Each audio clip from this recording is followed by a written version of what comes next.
Chapter 1252 Invitation. Wow. What's with the sudden aggression and hostility? Wang Wei asked. When we first thought, I felt you had some kind of connection with my master. At first, I thought I was thinking too much, but now, I just checked, and your destiny resonated with hers, Xiao Tiandi stated with red eyes. She told me about her fate nexus and her fated love. Are you the bastard fate chose for her? So, what if I were? Wang Wei asked calmly. You're not worthy. Oh, do tell me how I'm not worthy of her. Xiao Tiandi opened his mouth to say something but almost choked on the words as he forcefully stopped himself. Wang Wei was handsome, his strength was very high considering his age, his talent reached the top of the world, and his background was amongst the best in the world. By all categories, he was perfect for Sun Junyao. All these facts made Xiao Tiandi speechless. Luckily for him, Wang Wei was hiding his perfect aura, otherwise, it would be evident that these two were perfect for each other. You're married, Xiao Tiandi suddenly said as if he had found a lifeline at the last possible second. So? Wang Wei replied. It's normal for a man to have 3 wives and 33 concubines. When it comes to a man of my ability and status, it won't be a problem to have a harem of 3,000 beauties. Bastard, do you think my master is any ordinary woman? I don't know your master, but if all she has going for her is her status as the most beautiful woman in the world, then that is not enough for her to be the only woman in my life. Xiao Tiandi immediately released a terrifying killing intent. Do you want to fight? I'm willing to risk it all. Don't embarrass yourself, Wang Wei waved his hand. Anyway, why do you care so much? He asked, giving him an odd look. Don't look at me like this, Xiao Tiandi grunted. I just want to make sure whoever she ends up with can give her the entire world, that's the minimum she requires. Is that so? Wang Wei uttered. I thought you had confused the maternal feelings you had for your master with love because, throughout your life, she was the only good and constant thing you've ever known. Or maybe, after getting your life together, you became bold and wanted to try your hands at a forbidden fruit. Boom! A terrifying palm with the power of destruction hit Wang Wei. However, a small shield appeared and easily blocked it. He blocked it so thoroughly that nothing in the pavilion was even scratched. Oh, calm down, Wang Wei said as he served himself the tea. How can you be so easily riled up as a Dao Lord? Even if your master is your weakness, you should do a better job at hiding it. Wang Wei sipped his tea. Anyway, it's not like the relationship between master and disciple is considered a true taboo. Besides a few strict factions, usually the ones involving religion, no one cares about this kind of relationship. After living for so long, the morality of cultivators can be described as a thin thread. Even relationships between families are more common than in the mortal world. After all, Tier 10 cultivators could live long enough for their family to have bread for millions of generations. After a certain number of generations, some people just don't care, and that's not mentioning the ones who try to keep their bloodline pure through devious techniques and intermarriage. Xiao Tiandi exhaled to calm down. Answer my question, he asked. No, demanded. What's your intention with my master? Wang Wei ignored his rude attitude and said, I have no intention. I must meet her to break the fate nexus, and that's what I will do. That's it? Pretty much. You're not tempted at all? Like I said, if beauty is all she has, that is not enough for me to care, Wang Wei stated. And as you said, I have a wife, and she's the only one for me. Xiao Tiandi looked at him closely. My intuition tells me you're telling the truth, but my mind cannot believe your words. That's because you're biased, Wang Wei replied. You've put her on a pedestal, so you cannot fathom any men rejecting the opportunity to get with her. However, the world is vast, so although I'm in the minority, I'm sure there are many others. That's because you haven't seen her yet, Xiao Tiandi rebutted. He knew his master was the kind of beauty that transcends gender, race, or species. You don't know me, Wang Wei said. I despise fate, so I would never willingly let it decide things for me, except for my wife. She was, and will always be, the only exception. So, it does not matter how wonderful your master is. Just because she was chosen for me made it impossible for us ever to be together. That's an odd way of life, Xiao Tiandi commented. If he accepted it once, why not do it a second time? However, he could understand this kind of determination and spirit of defiance. I believe you, Xiao Tiandi stated before summoning a golden invitation and handing it to Wang Wei. The celebration will take place in the ubiquitous hot spring domain. That's where everyone will gather before our palace descents, and the guests can enter. Wang Wei recollected his knowledge of the area. It's a strange place where hot springs will manifest suddenly, many in different dimensions. The hot springs are relaxing, but more importantly, many have special effects, including helping cultivate the soul and body and granting special abilities/talents. It'll be there in time, Wang Wei nodded as he put the invitation away. By the way, how was your time in the rebellion? It's all right. It gave me a sense of purpose, and I couldn't ask for anything more. Your presence didn't affect your master? Not that I can tell, Xiao Tiandi replied. Anyway, it was her who encouraged me to do it, stating she would deal with the trouble that came with it. That's good to hear, Wang Wei nodded. What do you think of them? Them? Xiao Tiandi took a moment to organize his thoughts. Their leader, Emperor Jimin, is a talented individual. However, he made a grave error when organizing the rebellion. He did not centralize power and recruited too many people, creating a situation where so many factions vie for power. Xiao Tiandi squinted. I reckon it was not a mistake, but he did it purposefully. Oh. After analyzing everything he's done so far, I deduce that his ultimate goal is not the rebellion or the end of this era, but to use the rebellion's name to build his own faction, Xiao Tiandi stated. He's that ambitious? More than you think. If my analysis is correct, his disappearance is because he's trying to enter the Paragon realm. If he succeeds, it will be easier for him to control all the resistance, especially since he already has the majority of control, Wang Wei commented. That should have been his long-term goal from the start, Xiao Tiandi agreed. Wang Wei tapped on the tea table as he pondered, his mind was on the verge of catching something. In the current situation, where would I hide to break through? He asked himself, and the answer was simple. There were 3 possible situations. The first is the source chi space, but the volatile nature of that setting means it could affect the immeasurable tribulation, thus raising the difficulty exponentially. The second option was the forbidden place of the eternal ascension world, but after the 2 suns took over, these places ceased to exist or disappeared from the face of the earth. That left the last and best solution, the lawless zone. Its power will not affect the breakthrough since the tribulation originated from true heavenly Tao. Additionally, if someone else tries to interfere, their strength would be limited to the Empyrean realm, making it an ideal place in case the parasites tried to interfere. So, Emperor Jimin is hiding in the lawless zone? But why haven't I found him? Come to think of it, I also haven't found the crazy thief gang lord. Could they be related?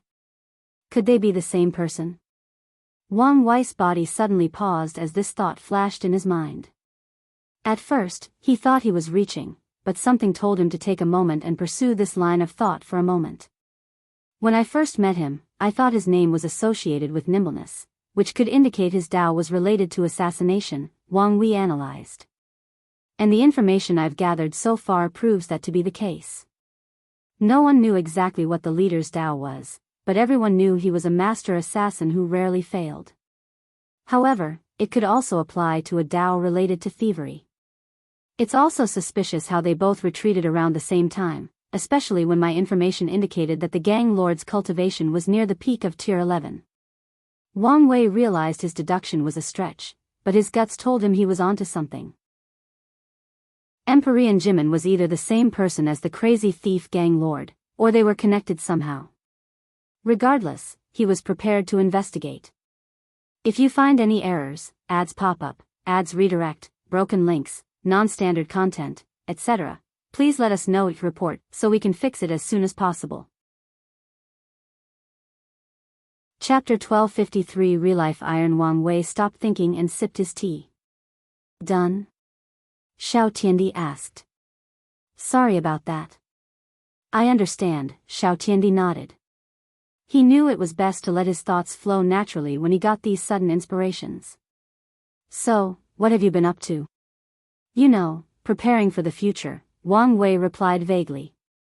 Is the Dao opening sect prepared to give you full support to fulfill your destiny? Why do you want to know? Wang Wei asked him. So, I was right. You're trying to keep them out of it, Xiao Tiandi said with a smirk. You know, I preferred you when you were silent and depressed. That's a low blow. I can go lower if you continue to test me, Wang Wei said, looking him calmly in the eyes. Xiao Tiandi sighed before standing up. Well, this was fun. Let's do it again another time. His body turned into a field of flowers as he flew into the sky, and his voice echoed, I once walked a lonely path, but now, it is illuminated by a flower that symbolizes beauty and wrath, a flower that I will go to any length to protect its laugh, including living my life in bloodbath. And, I spent so much time trying to write this poem. I should have just used AI. Wang Wei's lips twitched. What is this? Could it be that Sun Junyao is so beautiful that it made this bastard turn into a poet?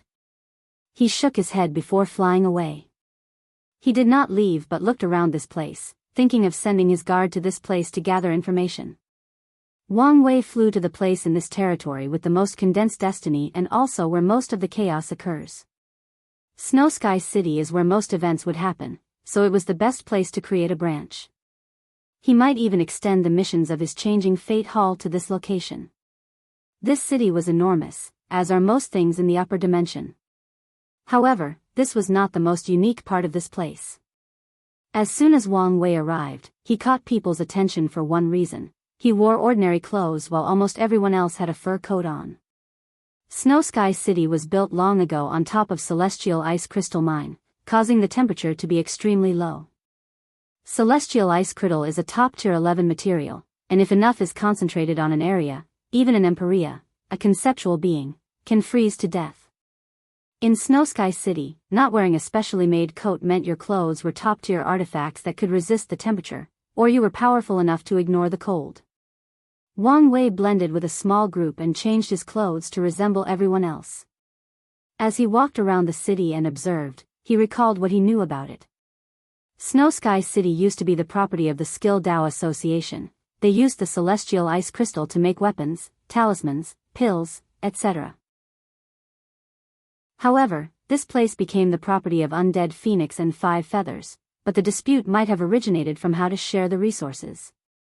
Or the dispute might have been over something else, but it resulted in their fight spilling over the mine distribution of celestial ice crystal. So many resources, but most of them are wasted, Wang Wei sighed. The Parasites killed most of the professional Dao paragons, meaning that they could not refine resources on that level. Wang Wei guessed that Maitreya and Supreme Unity might have allowed them to keep a few, but that is unlikely since the creation of some paragon pill, depending on the type, could cause severe vision and affect the entire world, which is what they wanted to prevent. Additionally, these parasites, maybe except Time Eater, were not brave enough to keep another paragon close to their side. As such, the best they could do was keep a rare insurgent Dao monarch that could refine paragon grade, or close to that, artifacts, pills, talismans, etc. As Wang Wei was walking around the city, he heard something that caught his interest. Are you serious? Said a female Dao ruler. Yes. I just heard the news. The Purple Lotus Actial Hall released the news that the next auction will contain Relife Iron, said her companion, an immortal sovereign. Shoo, don't say so loud, warned the woman. But they are so bold to announce selling such a thing. It's probably because it's only second tier, but there is a rumor going around that they have third tier Relife Iron, but it will only be sold in a secret auction. Rumors are rumors, after all. So, you don't think it's true? So what if it is? The woman asked. Do you think this is the kind of stuff we can interfere with? I know. I'm mentioning it to convince you to attend the auction. There might be some good stuff there. I smell trouble, so we should stay far away, the woman replied. You play it too safe, her partner countered. That's fine and all, but if that is how we were going to operate, what was the point of coming to such a dangerous place? There is a fine line between benefiting from danger and being swallowed by it. I feel this is one of the cases where we might get swallowed, so listen to me and stay away from that auction. All right, I'll listen to you, the man sighed. Real-life iron? Wang Wei thought with squinted eyes.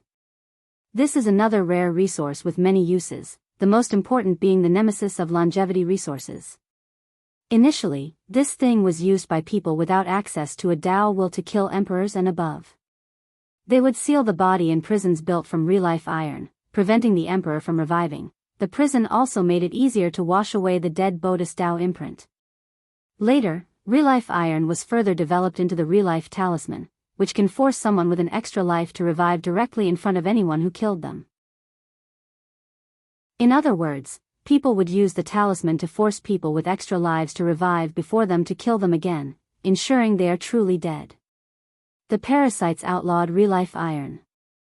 Although they only reinforce the rules when the third-tier ones are discovered, their subordinate does reinforce the rest of this rule, Wang Wei thought. So, why are those people so blatantly selling it? He was intrigued, so he participated in this banquet. He had to wait 6 months but decided to take a small vacation. Wang Wei bought a VIP lounge for the auction, but he also complained the price was too much. The receptionist explained that the price was due to the nature of what was being sold, however, he still felt it was needlessly pricey. On the day of the auction, he waited and observed.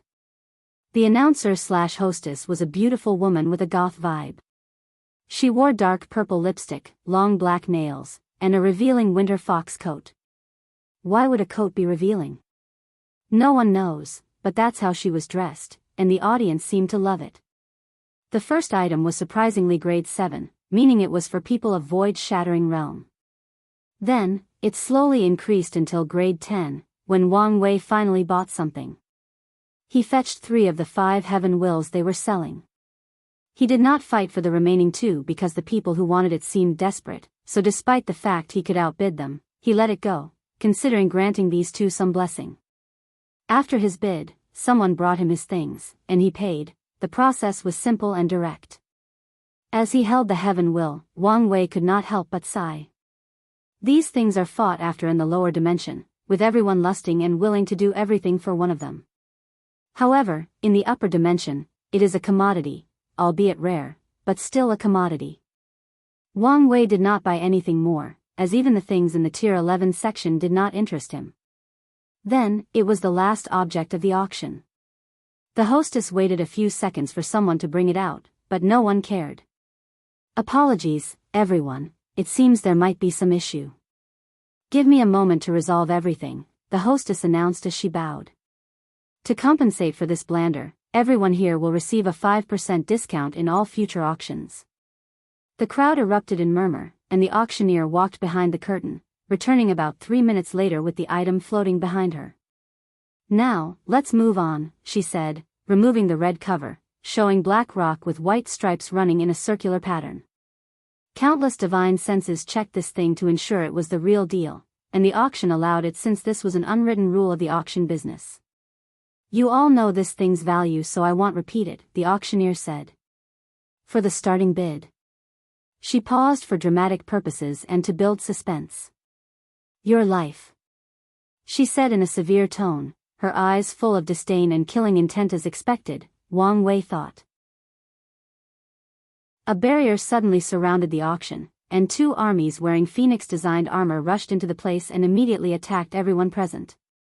If you find any errors, ads pop up, ads redirect, broken links, non-standard content, etc., please let us know each report so we can fix it as soon as possible. Chapter 1254 The Mortalhood Trial, and Su Juniao is changed to Sun Juniao to differentiate her last name from Su Shi. The chaos erupted. Lights, weapons, and transformations flashed everywhere in the auction. However, it was evident that the army had the advantage as they captured most of the participants instead of killing them. Meanwhile, Wang Wei was the only one calm and still sitting down. Someone busted into his room and looked around, including past him, but saw nothing. Then, the person left in confusion. As soon as the trouble started, he used his time Dao to enter, or maybe create, a parallel spacetime similar to the mirror dimension so he could see and interact with everyone else, but they couldn't do the same to him. Well, I might as well get something out of this, he thought. Wang Wei did not leave but went directly to the auction's treasury. These people were confident in themselves, probably thinking that no one would be brave enough to steal from them, so their protective measures were mediocre, to say the least. Wang Wei stole everything, including a small amount of real-life iron, probably enough to make 1 or 2 talismans. The problem now is where to find someone to make it for him. He doubted the flame blacksmith could refine talismans since his expertise lay in weapons. As Wang Wei was about to leave this facade, he sensed a powerful person in one of the rooms, which he learned was where the auction's manager lived. So, he decided to take a look. He passed through the door and saw 2 people staring at each other. To be precise, a beautiful woman with a phoenix headdress and red hanfu glared at a man looking at the floor while trying to make himself as small as possible. The mighty person he sensed was the phoenix woman, as her cultivation was the peak of the Empyrean realm, and she was close to opening the gate of power. Well, she asked. I really didn't know it was a fake. You keep saying that, but do you think this is good enough? Lady White Phoenix, even you were almost fooled by this fake. What can someone as lowly as me do in such a situation? White Phoenix looked at this fake 3rd-tier real-life iron on her left hand. It was indeed an excellent fake, and if not for her unique ocular prowess, the heavenly phoenix eye, she would have missed it. Your excuse is good, but it's not enough, White Phoenix declared. This operation was supposed to lure these ridiculous rebels and maybe even some excellent fishes, but you ruin it. According to the plan, they wanted to use the excuse that the price the iron sold was not to their liking, so they would delay this auction by another month, all in the hope of the news traveling far and luring some important individual. Sadly, this plan failed once they realized someone had stolen the real thing, leaving a fake. You should have listened to my advice, postponed the operation, and bought a new iron, the manager complained. He suddenly felt a surge of strength and looked her in the eyes. Do you think it was easy to put this operation together? Lady White Phoenix snapped. She knew how much effort she put into convincing these people to lend her this iron without someone labeling her a traitor. Forget about continuing the operation, and she will be in major trouble after returning home. She might even be executed. The manager's body trembled, and he quickly lowered his head. White Phoenix looked at him fiercely, contemplating whether to kill this imbecile directly.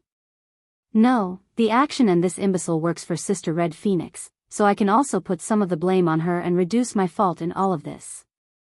White Phoenix's mood suddenly improved, but she showed no emotions. Meanwhile, Wang Wei was surprised by this news. Who could be responsible for this theft? The resistance? No, my guard should have sent notes of such vital information, Wang Wei thought. Is there an excellent thief in this area? Another event related to thievery. He shook his head before focusing on this woman. White Phoenix, one of the primary subordinates under the 5-feather phoenix. What should I do with her? Kill her now? Or turn her into a pawn to use later? He considered briefly before deciding to make better use of her. So, he blew an invisible gray mist into her body. White Phoenix suddenly reacted and turned to look in his direction. She frowned as she saw nothing, so her eyes turned into phoenixes before she looked at every corner of the room. Am I too sensitive? She pondered. She checked a second time with the same result. It seems I am. She turned around and started using her divine sense to check the situation. Another talent wasted, Wang Wei thought as he looked at her with pity. The fact that White Phoenix detected his actions proved she was talented, especially in the detection category. Sadly, she can never fulfill her potential because of who she serves. There is also the fact he might have to kill such a talent. Wang Wei left the room, but he did not leave the auction. Of course, he had his reason. He feared breaking through their formation might warn White Phoenix of someone capable of breaking their array. And if someone can do that, that person can also spy on her. Wang Wei did not want to alert her in any way possible, so he waited until the operation ended and the auction lifted their formation before he left. He returned to the Dao burial ground and immediately started researching any connection between Empyrean Jimin and the crazy thief gang lord. He also asked Red Mask Fate to send the next batch of trained guards to the Red Plateau land, even tasking her to look for a talented individual with the Dao of theft. Heavenly Beauty Palace, Sun Junyao, with a veil covering most of her face, sat on a cushion with a large scroll in her hand. The scroll's content kept changing as she read, and she mulled over every word. Once in a while, after reading the content, Sun Junyao would wave in the air to send information talismans to different places throughout the palace. She had one of the best intelligence agencies in the world, and she built it simply because of her beauty. Many men and women in the world are willing to tell her any secrets just for the chance to get close to her. And this closeness doesn't have to be something excessive. Most of them are happy as long as she writes a letter to them, or some tell her their deepest secrets as long as she acknowledges their presence. Everything is prepared perfectly, Sun Junyao pondered, and with a thought, the scroll disappeared. At the same time, a spatial wave spread into the room, and Xiao Tiandi appeared in the room. "You're back," Sun Junyao said. "How did it go?" "It was fine." "So, who was this friend you went to see?" "It was the asshole from the lower dimension I talked about." "Oh? What did you talk about?" "He wanted an invitation to your celebration." "So, your friend is also intrigued by my beauty?" Sun Junyao asked with a playful voice. "Something like that." "Is something wrong?" Sun Junyao asked. "Master, is there a way for me to become an Empyrean in like a few yuan epochs?" "What's gotten into him?" Sun Junyao thought. "How few are we talking about?" "Let's say, less than 1,000, no, less than 500 yuan epochs." "Are you crazy?" "I'm serious." Xiao Tiandi has been thinking about this on his way here, and he could not think of a solution other than gathering merit. He could try to awaken his physique a third time, which would boost his cultivation speed, but the chances of succeeding were astronomical low. From the records, only one person in the Eternal Ascension world achieved a third physique awakening while an emperor, but the record stated clearly this person was extremely lucky to have survived. Sun Junyao looked at him intently. "What did your friends say to make you act like this?" "That's not important right now," Xiao Tiandi replied. "So, do you know of a way?"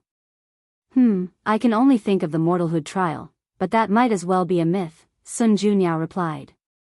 "What is it?" "It's a trial for immortals in which they sacrifice their eternal life for an exponential boost in cultivation speed. The participant will have a limited lifespan based on their cultivation realm, and if they cannot get through to the next stage before time runs out, they die permanently. Just like true power realm body refiners, Xiao Tiandi thought. "And it's true death?" "That's correct," Sun Junyao said. "Being an eternal or other cannot save someone who enters that trial." "How do I get into that trial?" "As I said, it might as well be a myth," Sun Junyao replied.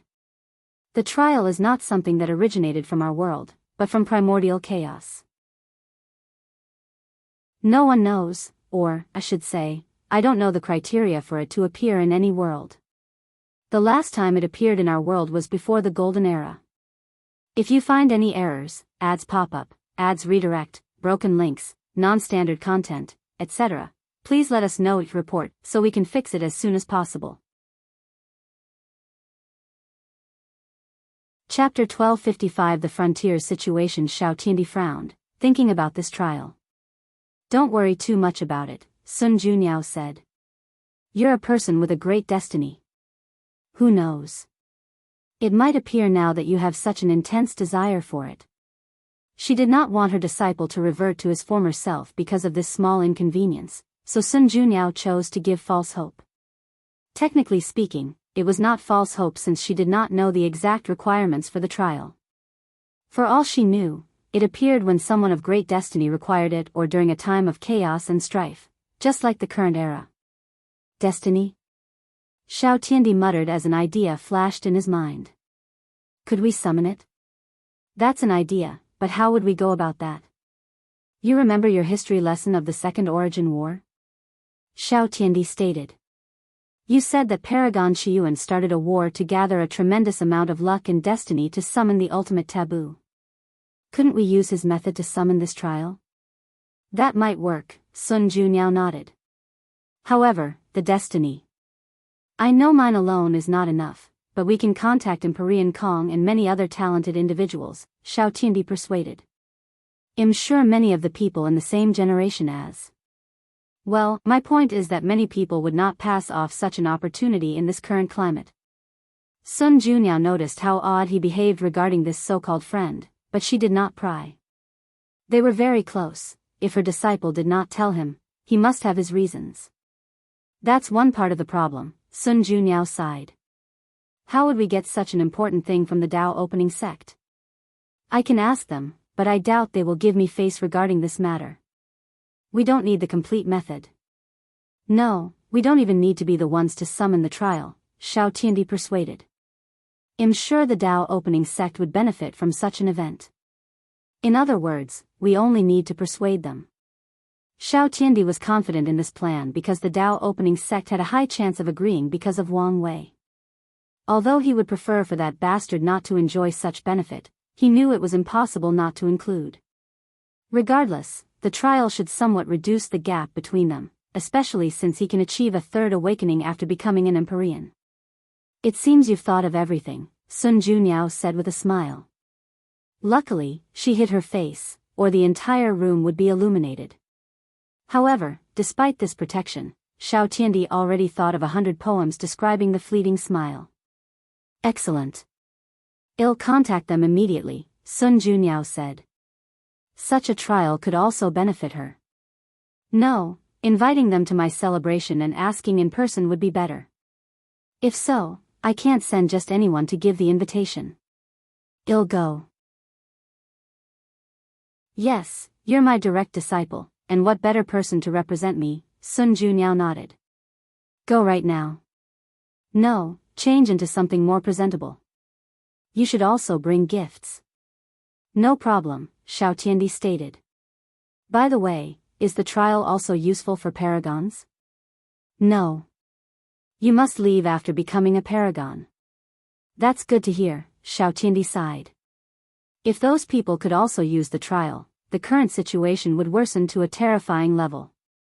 He walked out of the room, heading to his quarters to change. Wait, Sun Junyao yelled. What about the thing I asked you to fetch? Oh, I almost forgot, Xiao Tiandi replied. He did not turn around but threw a space ring over his head, which landed perfectly on Sun Junyau's hands. Rude, she complained. Nothing went wrong? Nope, everything was fine. Eternal Ascension World, Primordial Chaos, a blood-red dragon fought a cultivator with a flying sword. The dragon had countless blood marks on its body, his scales were destroyed or slashed in different parts of his body. From their auras, the swordsman was obviously more powerful than the dragon. However, the supposed divine creature had its power boosted by a potent array. The swordsman tried to remove the array, which was the source of his opponent's strength. However, he had to give up this foolish thought as he realized he would have to destroy the Eternal Ascension world to remove the array. Sadly, he did not have such power, so he could grit his teeth and curse whoever created such a brilliant formation. The swordsman suddenly sensed people rushing toward him. He knew this raid had failed, and if he stayed here, he would probably be exiled to some dangerous area of the Source Chi space or lost in time through the River of Time. He took one last look at the dragon before flying away. This was far from over. The Chaos Universe was about to experience another turmoil similar to the Second War Origin, and the Eternal Ascension world might be the key to knowing what will happen. Better yet, they might be the key to ensuring maximum benefit. The top powers have yet to show up, only observing in the shadows and using people like this swordsman as pawns. However, sooner or later, they will be tired of observing and taking action. The dragon waited until he could not sense anything before turning into a tall, muscular man about 2.8 meters in height, with 2 red dragon horns and a loose robe showing his upper body. When will this end? Blood Dragon complained. As he was about to turn around, he suddenly felt a terrifying pain in his chest. Why now of all time? He thought. However, despite the intense pain, his complexion did not change. "Blood Dragon, what are you doing? Are you injured?" asked a beautiful voice. "I'm fine." "Is that so? Well, we're having a meeting. I'll be right there, Blood Dragon." He secretly teleported a few pills from his pocket dimension directly into his stomach, and a few seconds later, he could move. He flew into a pavilion floating right outside the Eternal Ascension world, which resembled a colossal egg from the point of view of primordial chaos. Everyone was at the meeting, sitting on thrones around a circular table. Well, everyone except for the Disaster Paragon and the Twin Flower Monk. "This can't go on like this," Time Eater immediately stated after everyone arrived and took a seat at their position. "Someone must be chosen to return home and cultivate a few paragons to aid us. We've had this conversation countless times, so why waste time?" Five Feather asked. "Everyone wants to be the one to return, so how do we decide?" "I'm putting my foot down this time," Time Eater announced. "I'll be the one to return, and I won't take no for an answer." He released his aura, suppressing all the others in the room. "Watch your tongue," warned Seven Cauldron. "If anyone here should return, it's rightfully me. Unfortunately for you, I no longer care about your special identity," Time Eater replied, even releasing a slight killing intent. "You do it, and I'll burn everything down," Undead Phoenix said. "I'll either open the formation and allow these people entry or run away and sell all your information." "You wouldn't dare," Time Eater growled. "Try me," Undead Phoenix replied before looking at Five Feather. "I might even find someone willing to kill this bitch for me." "Bold words," Five Feather replied, releasing her own killing intent. "Can we even return?" the Earth Emperor asked calmly. Their orders were to protect the world at all costs. Would they consider our return an act of treason? The room was momentarily quiet until Time Eater spoke. "We're only doing so to better accomplish our given task." "Will they care?" the Earth Emperor rebutted. His words again plunged the room into silence. "Let's not talk about such pointless speculation," Earth Emperor continued. "How about we summon people here instead of fetching them? They can become a paragon here, and the problem will be solved." "As long as we each get to pick someone, I'm fine with this idea," Five Feather added, and soon, everyone agreed. "You make it sound simple, but have you considered the implications?" Time Eater sneered at these idiots. "We can hide these people for the most part, but what about when they have to undergo the immemorial tribulation?"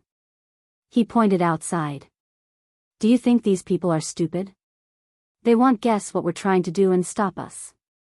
"You're right, but this is the best compromise we can come up with," the Earth Emperor replied. "We can deal with these people's reactions when the time comes. At worst, we will send our people to the Source Chi space to pass the tribulation." Time Eater looked at the Earth Emperor in the eyes, and the latter did not lunch. Shu Ren did not know why Time Eater desperately wanted to return home but knew he needed to stop it at all costs. "Fine. Let's discuss how many people to summon and how to choose." This discussion did not last long as everybody agreed on one person, and it had to be someone they trusted or could easily control. Once the decision was made, everyone scattered to their rooms for the summon.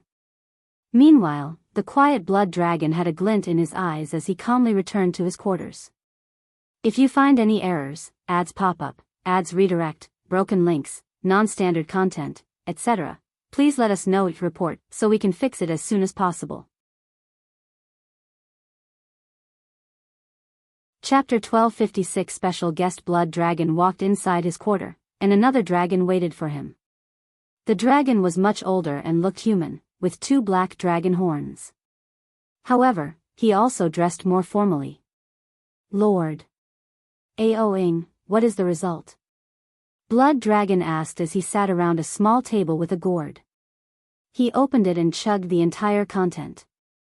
"According to my investigation, you're the only one Lady Sun Junyao invited to her celebration," Aoing reported. "And you're sure?"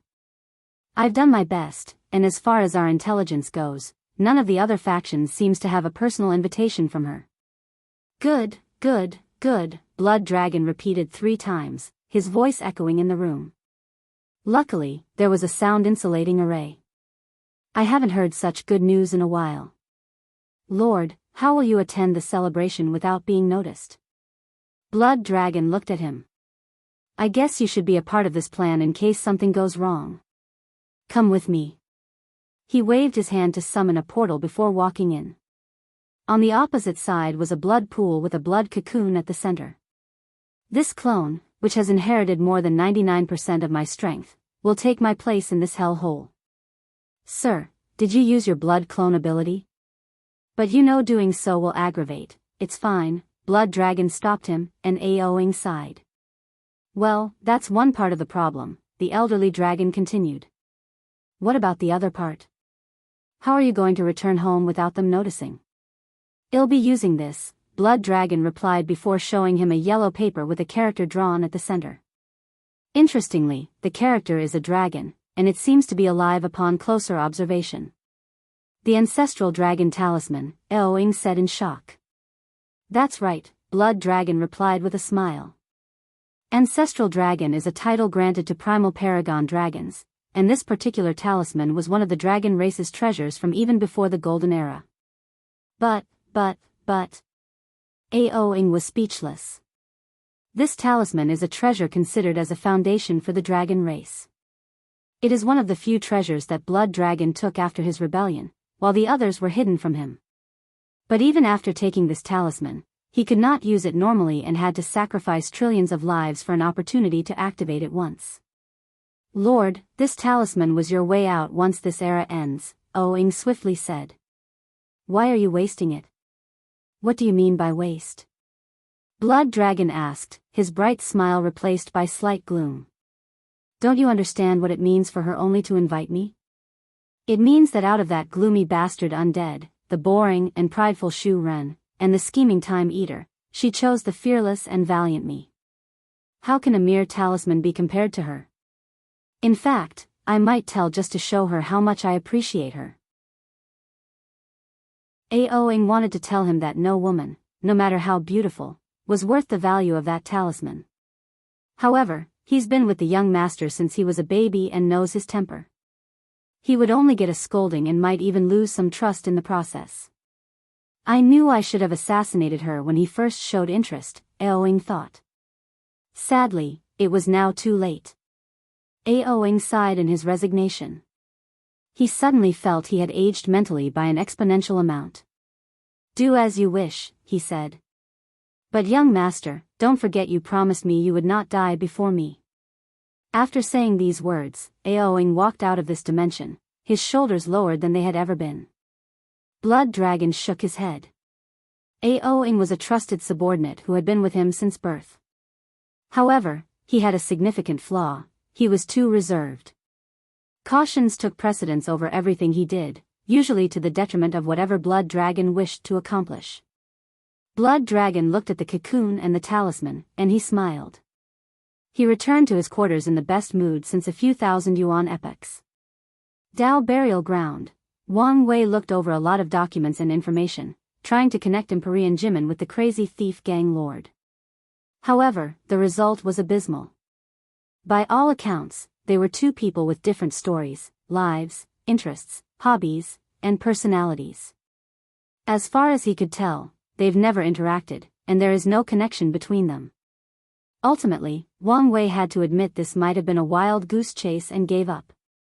Luckily for him, Wang Qi brought him some good news that diverted his mind from this small failure.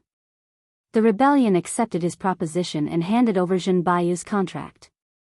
However, they also asked that Wang Wei share the information gathered from her, and he agreed. Of course, he did not try these people and could choose what information to give them. Red Mask Fate then brought him even more good news. They've identified two other individuals, besides Fierce Tear, who knew of Zhen Baiyu's situation, one of whom was Old Ma. She wanted to know what to do with them or the others, if there were any. Wang Wei told her to kill everyone else except for Old Ma. He still wanted to preserve his relationship with Empyrean Jimin if possible. After dealing with these affairs, Wang Wei entered seclusion. He had some time before the celebration and decided to improve himself. However, the time until the celebration was short, so he needed to choose what to focus on.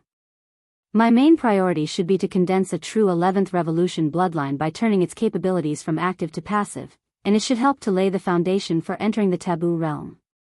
Then, if I have time, I can improve all my techniques so that I don't suffer with much older opponents, and if I have time, Wang Wei thought. After outlining a basic plan, he immediately started.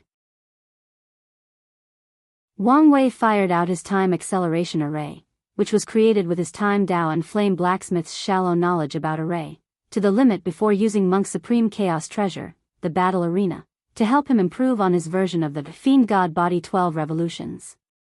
The creation, or improvement, of this technique was the easy part.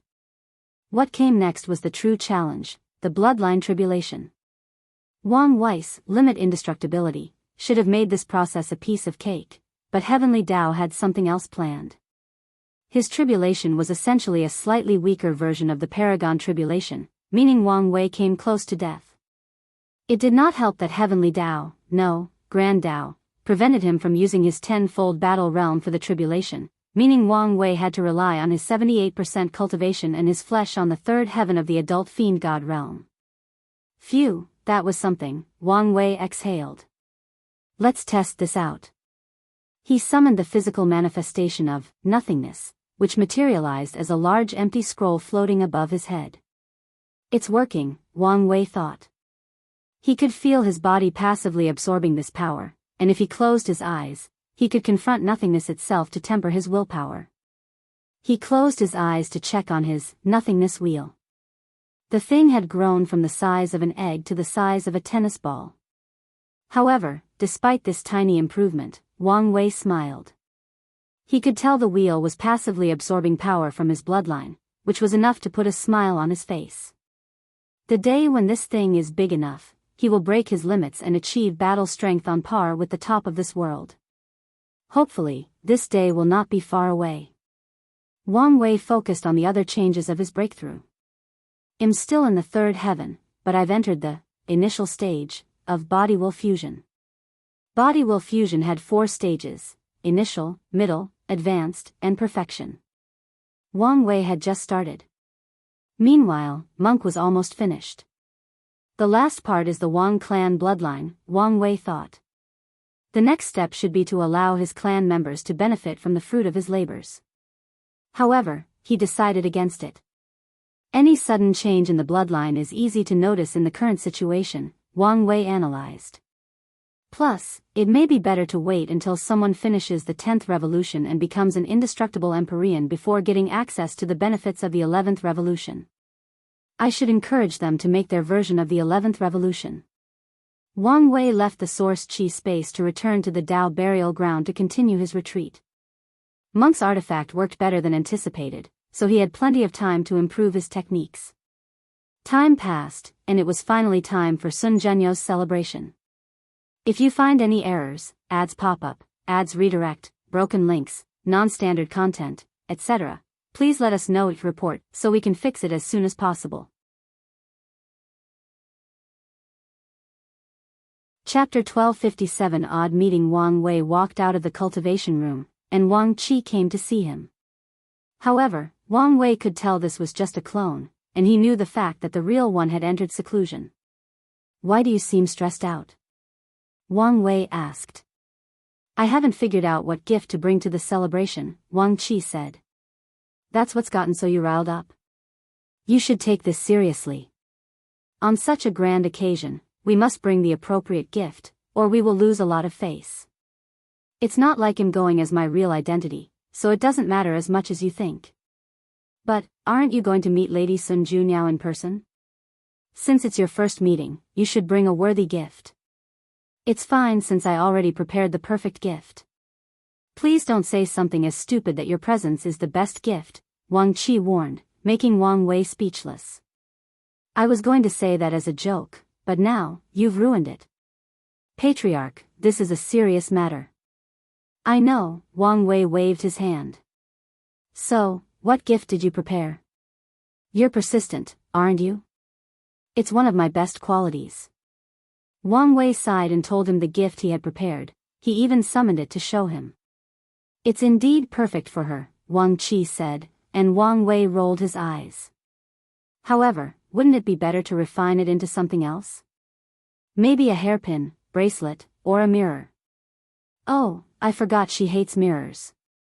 She does? It's a known fact, Wang Qi explained before handing Wang Wei all the information he had gathered about Sun Junyao, and it indeed stated that she would return any mirror she received as gifts and even publicly admitting to not liking them. The most beautiful woman in the world doesn't like to look in the mirror? Wang Wei muttered. I had the same reaction after finding out, Wang Qi added. Do you think she doesn't like what she sees? Or she's afraid of falling in love with herself, Wang Wei joked as he thought about the Greek myth about the man named Narcissus. Is that possible? Stranger things have happened. True, Wang Qi nodded before changing the topic. Did you prepare a gift for the first meeting with the madam? That's not necessary. But, I don't want to complicate our first meeting, Wang Wei stopped him. So, there is no need for any gifts or grand gestures. We only need to talk. Maybe you have a point. Wang Qi did not bring up this topic again. Did anything special happen during my absence? No, everything was calm. Everyone seems to be waiting for the celebration. Including them? Yes, including them. I expect the men's faction to behave in such a way, but I thought someone like Five Feather would be jealous of Sun Zhenyo's beauty and make trouble, Wang Wei commented. That might still happen at the celebration, Wang Qi added. However, knowing that her actions might turn everyone against her, she might restrain herself. I hope she doesn't, as that would make things more interesting, Wang Wei sneered. Where is Red Mask? I'm here. She appeared in the room, kneeling on one knee. Anything to report? I've assassinated Fierce Tiger and anyone who knew about Jinbiyu except the one called Old Ma, she reported. Good work, Wang Wei praised. He did not ask how she did it, as long as she did. What is the reaction? I've made it look like a retaliation for one of their previous missions against the Great Chu dynasty, Red Mask responded. And since then, they've become more cautious. Did they enact a new leader? No, they are still fighting to decide. I guess I shouldn't have expected anything else. Wang Wei shook his head in disappointment. His current plan for the rebellion is to replace their members with his Fate's Shadow Guard and take control from the inside.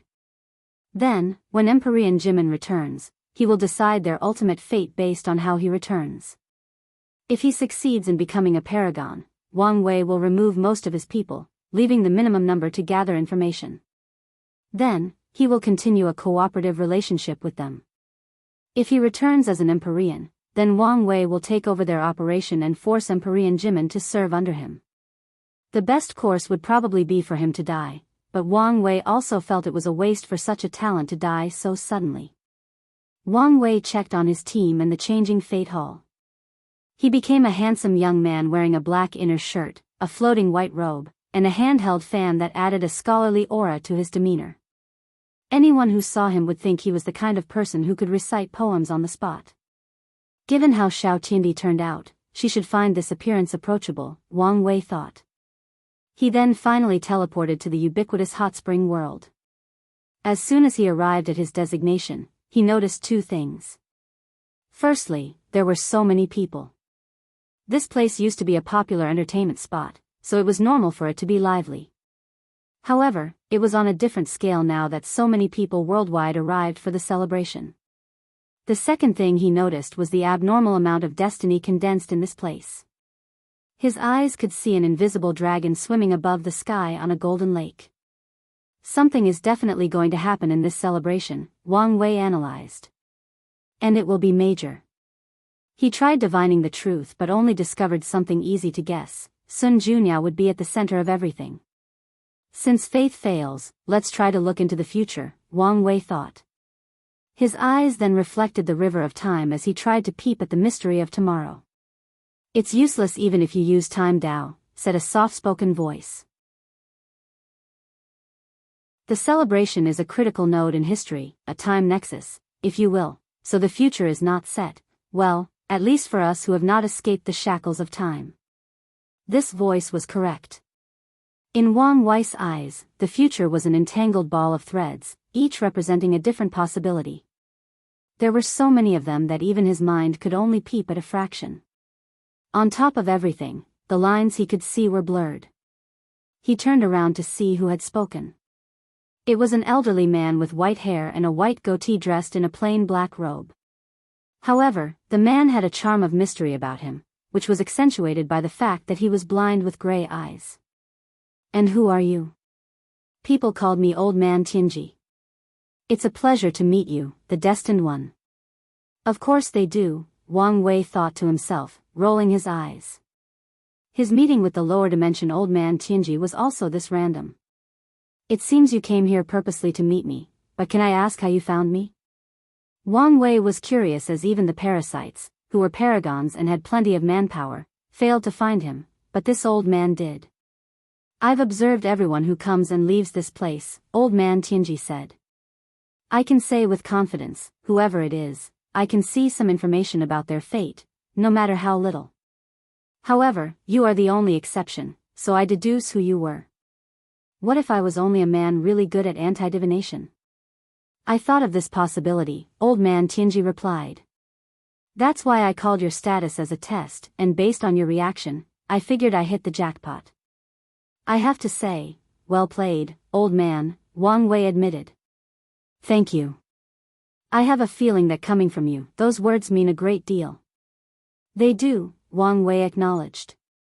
"So, why did you want to contact me?"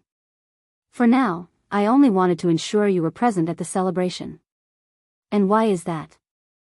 "I can't say anything more, but you only need to know your presence, no, your destiny, is essential to whatever is going to happen, Old Man Tianji."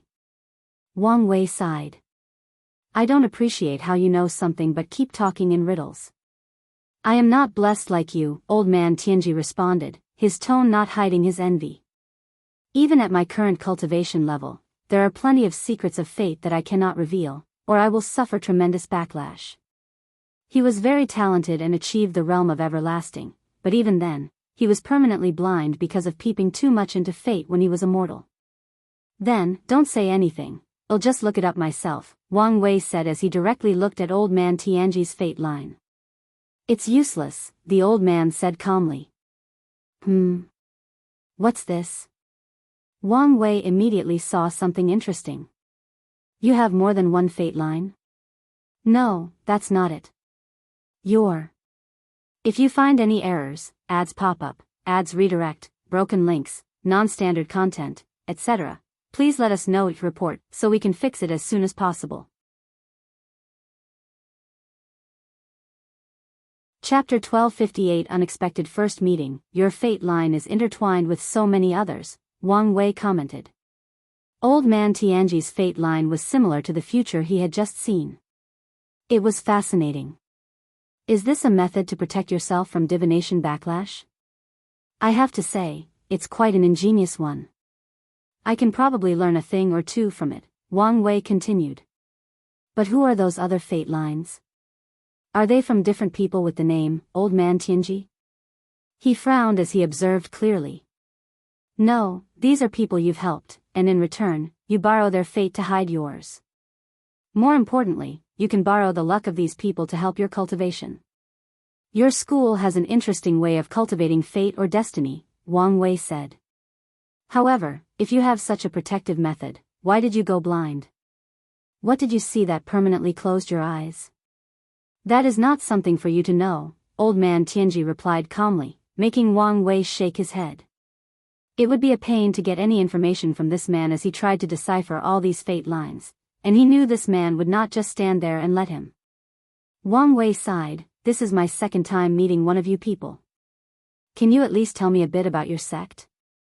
"Well, the thing is, if you say any nonsense riddle and do not answer my question, they'll directly ignore the rules and attack you." Old Man Tianji almost choked on his words. He looked at this handsome man before him, and he could tell he would really attack him if he did not say a word.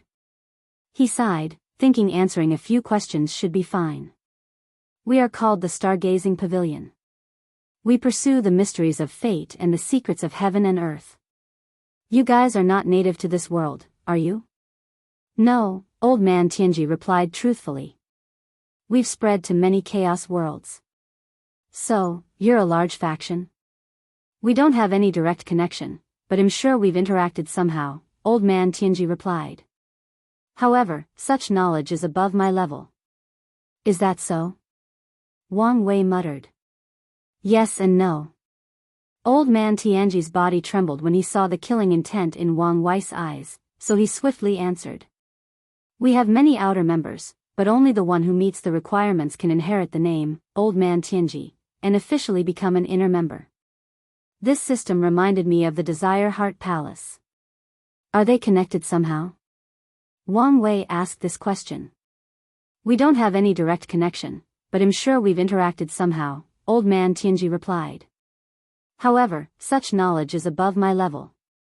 Is that so? Wang Wei muttered. For such a large faction, why have I only met 2 of you? Our requirements are strict, and in this era, only I was born in the Eternal Ascension world. Well, if you don't count the little junior in the lower dimension, Old Man Tianji replied. However, there is a high chance you've met our outer members. Wang Wei suddenly felt a little paranoid. Could it be that most divination/secret base factions he's met or learned about are related to the Stargazing Pavilion in some way or form? He quickly removed that thought from his mind. That would be terrible. So, why the name? He asked. This question was the one he most wanted to know. Old Man Tianji hesitated momentarily before replying. It was how our founder wanted things to be. You understand that this is fishy, right? Wang Wei asked. Names have power, and for so many influential people to share the same one. He shook his head. Just like your practice involves borrowing the fate of others, it's apparent that your founder is using all of you by lending you his name. I'm sure you've figured as much. Old Man Tianji was momentarily quiet. We all have our destiny. Have you accepted your fate? Wang Wei nodded. Well, at least I know how you lost your sight. Your founder must be something else for your vision loss to remain permanent even after becoming an Empyrean. I reckon nothing will change even if you become a paragon. This meeting has officially gone for too long, Old Man Tianji declared as he looked directly at Wang Wei with his somewhat intimidating eyes. Meeting you might be a positive twist in my destiny or my greatest misfortune. The old man then disappeared. Already gone? It seems I hit a nerve, Wang Wei. It's a shame. I wanted to ask him if his sect was connected to the all-seeing temple in any way. He shook his head before his mind focused on something more substantial. The founder of the Stargazing Pavilion is definitely a half-step transcendent, and he's likely the kind that achieved it before the ultimate taboo. If he had participated in that event, he might have found a way to walk further down the transcendent path. Wang Wei looked at the sky. Foreigners are invading this place. Why? Is it merely because the Eternal Ascension world is weakened, and they want revenge? That is possible, especially if someone detected the Maitreya and Supreme Unity battle. However, from the information I know, these parasites left for the frontier before Maitreya decided to initiate the fight, meaning these people became interested in the Eternal Ascension world before learning of the internal conflict between our transcendents. Something must have riled them up. Wang Wei did not have to think long to make the connection. The Eternal Ascension world is the same as the Myriad Emperor world, but on a much larger scale. As the destiny center, or very close to it, of the entire chaos universe, it is the place to most likely start a significant event that affects everyone. From Wu Hong's note and the information the sect provided, they mentioned the all-seeing temple and how these people, despite their greedy practices, usually predict major events affecting the chaos universe, including Qiyuan's Second Origin War. Could they have predicted the Third Origin War? Could they have foreseen the havoc I will bring to the chaos universe? Wang Wei was not being narcissistic or self-absorbed with that last statement. Many signs have shown that he's done or is doing something that affects the entire world.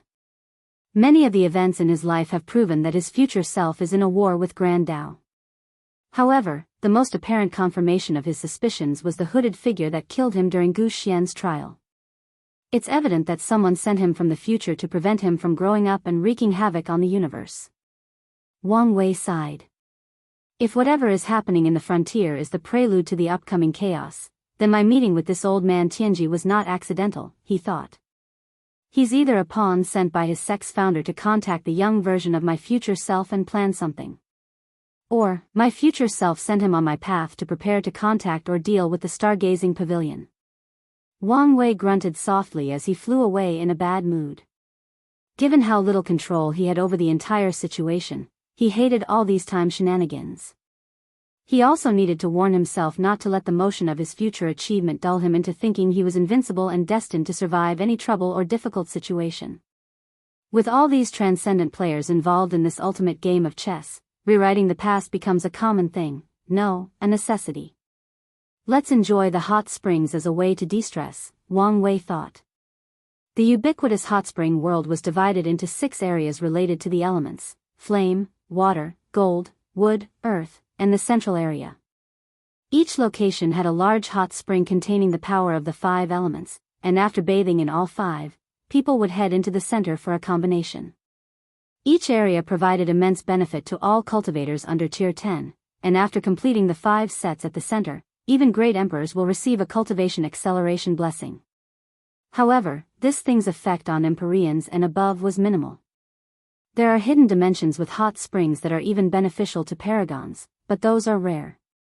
This place is full of destiny, so it should be relatively easier to find one that benefits my cultivation, Wang Wei thought as he searched the surroundings.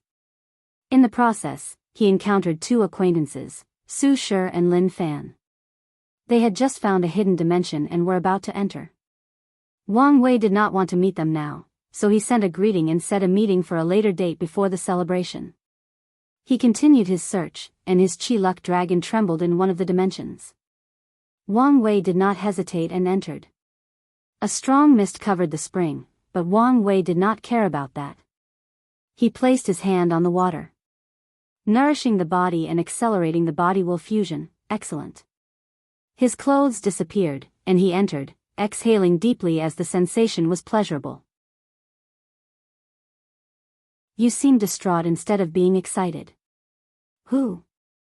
Wang Wei yelled as he stood up for any trouble. He was shocked that he never noticed someone so close to him. The mist dispersed, revealing a beautiful woman with gray hair on the opposite side. Hunger? Wang Wei said instinctively. This is our first meeting, so don't you think calling me so intimately inappropriate? Wu Hong calmly stated. If you find any errors, ads pop up, ads redirect, broken links, non-standard content, etc., please let us know each report so we can fix it as soon as possible.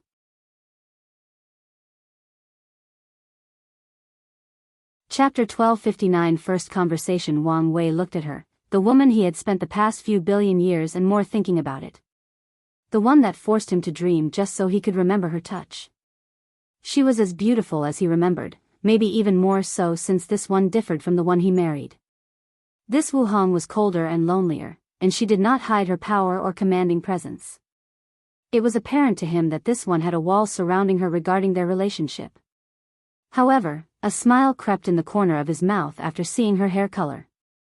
Sorry about that, it was just instinct, Wang Wei finally said before sitting down again in the water.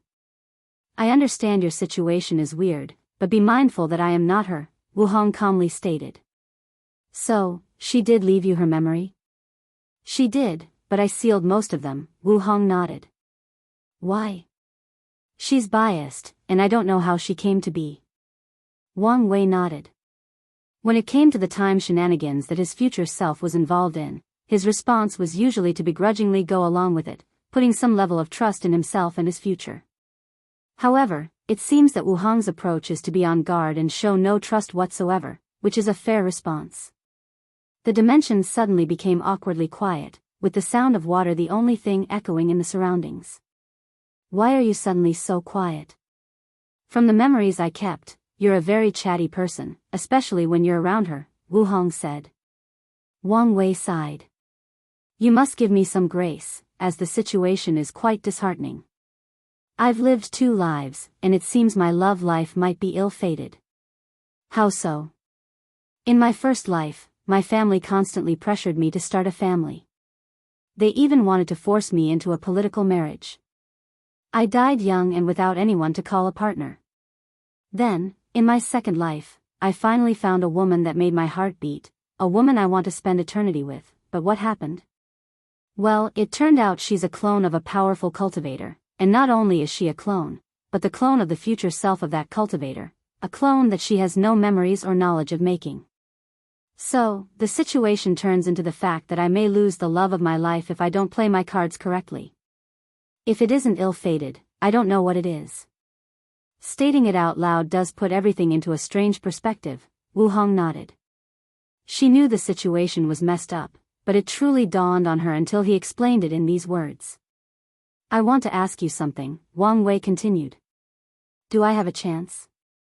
Wu Hong played with her hair. I think I've already given you the answer to this question. But it's different if I hear it directly from you.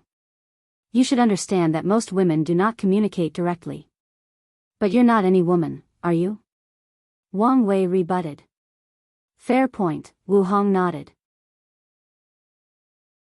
The answer is yes, but I want you to understand something clearly. Fate has no bearing on whether we end up together. No one is entitled to me, not even Grand Dao. That's understandable. I promise to leave you alone if you ask me to. Giving up so easily, she smirked. Wang Wei's heart skipped a beat. She was indeed different, but once in a while, he could detect a sliver of his Wu Hong. I believe that's called respective boundaries, he replied with a more confident smile. Wu Hong calmly raised her right leg to wash it. I have lived a long life, well, at least compared to you. In my long cultivation journey, things have become dull, a fog of continuous gray. But I must admit that the memories of my supposedly other self brought some shade of colors to my life. She looked him in the eyes. Can you be the one to accompany me throughout this journey, or will my life continue as it were before? I'm fine with either outcome.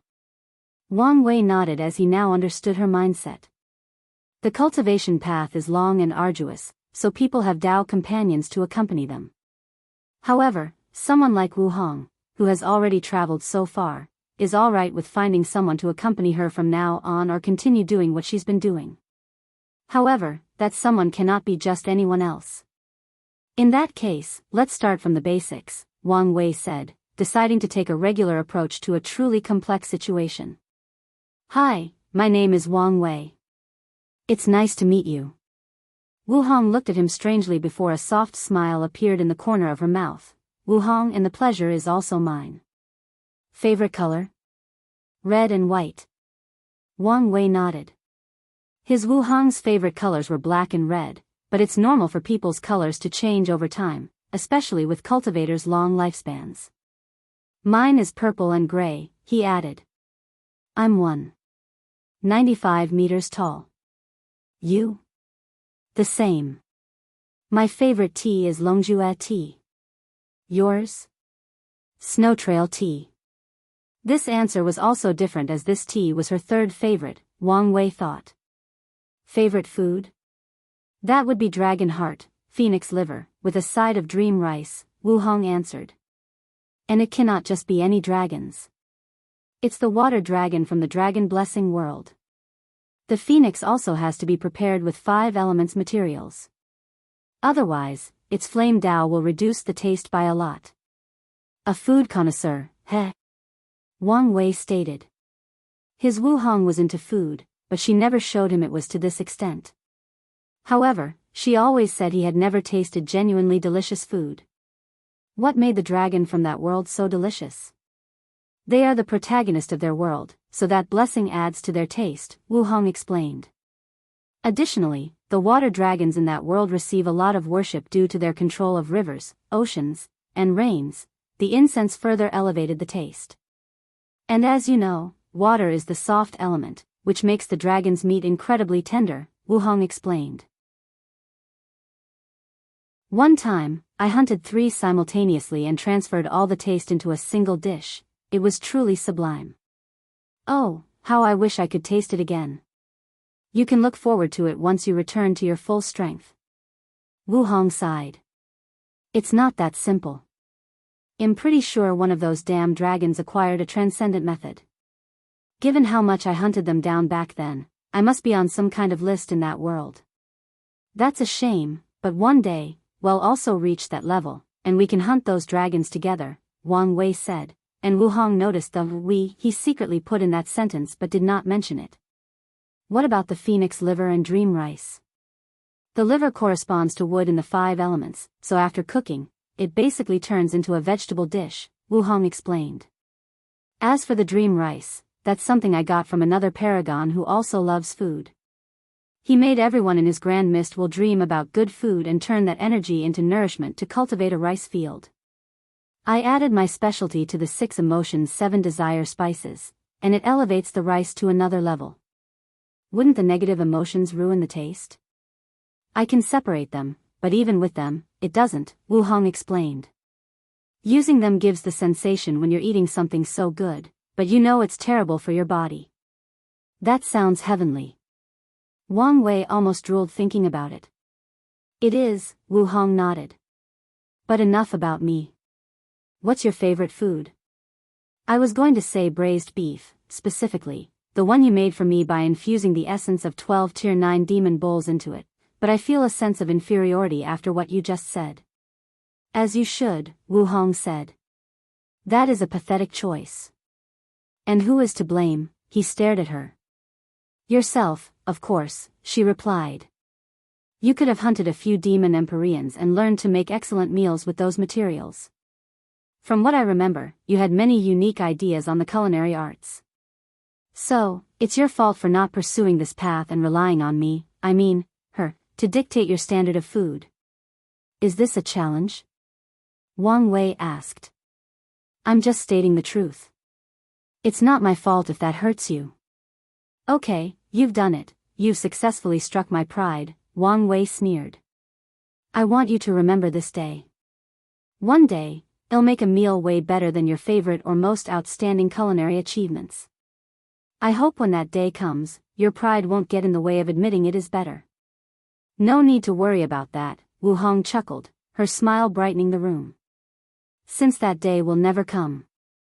If you find any errors, ads pop up, ads redirect, broken links, non-standard content, etc., please let us know each report so we can fix it as soon as possible.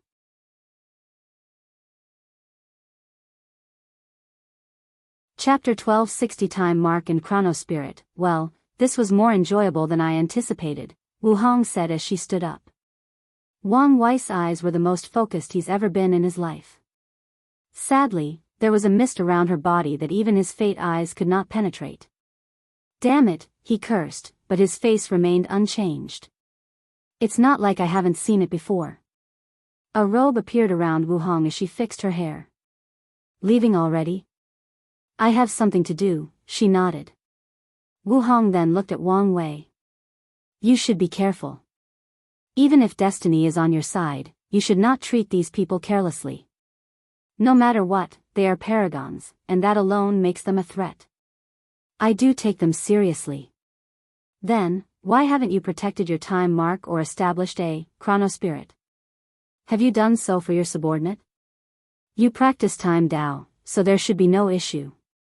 Wang Wei frowned. Time mark and ChronoSpirits are essential for battles between paragons, to be precise, battles between boundless and inextinguishable paragons. These two entities are complicated to kill. One has too many ways to revive themselves, while the other is unkillable unless you weaken their will.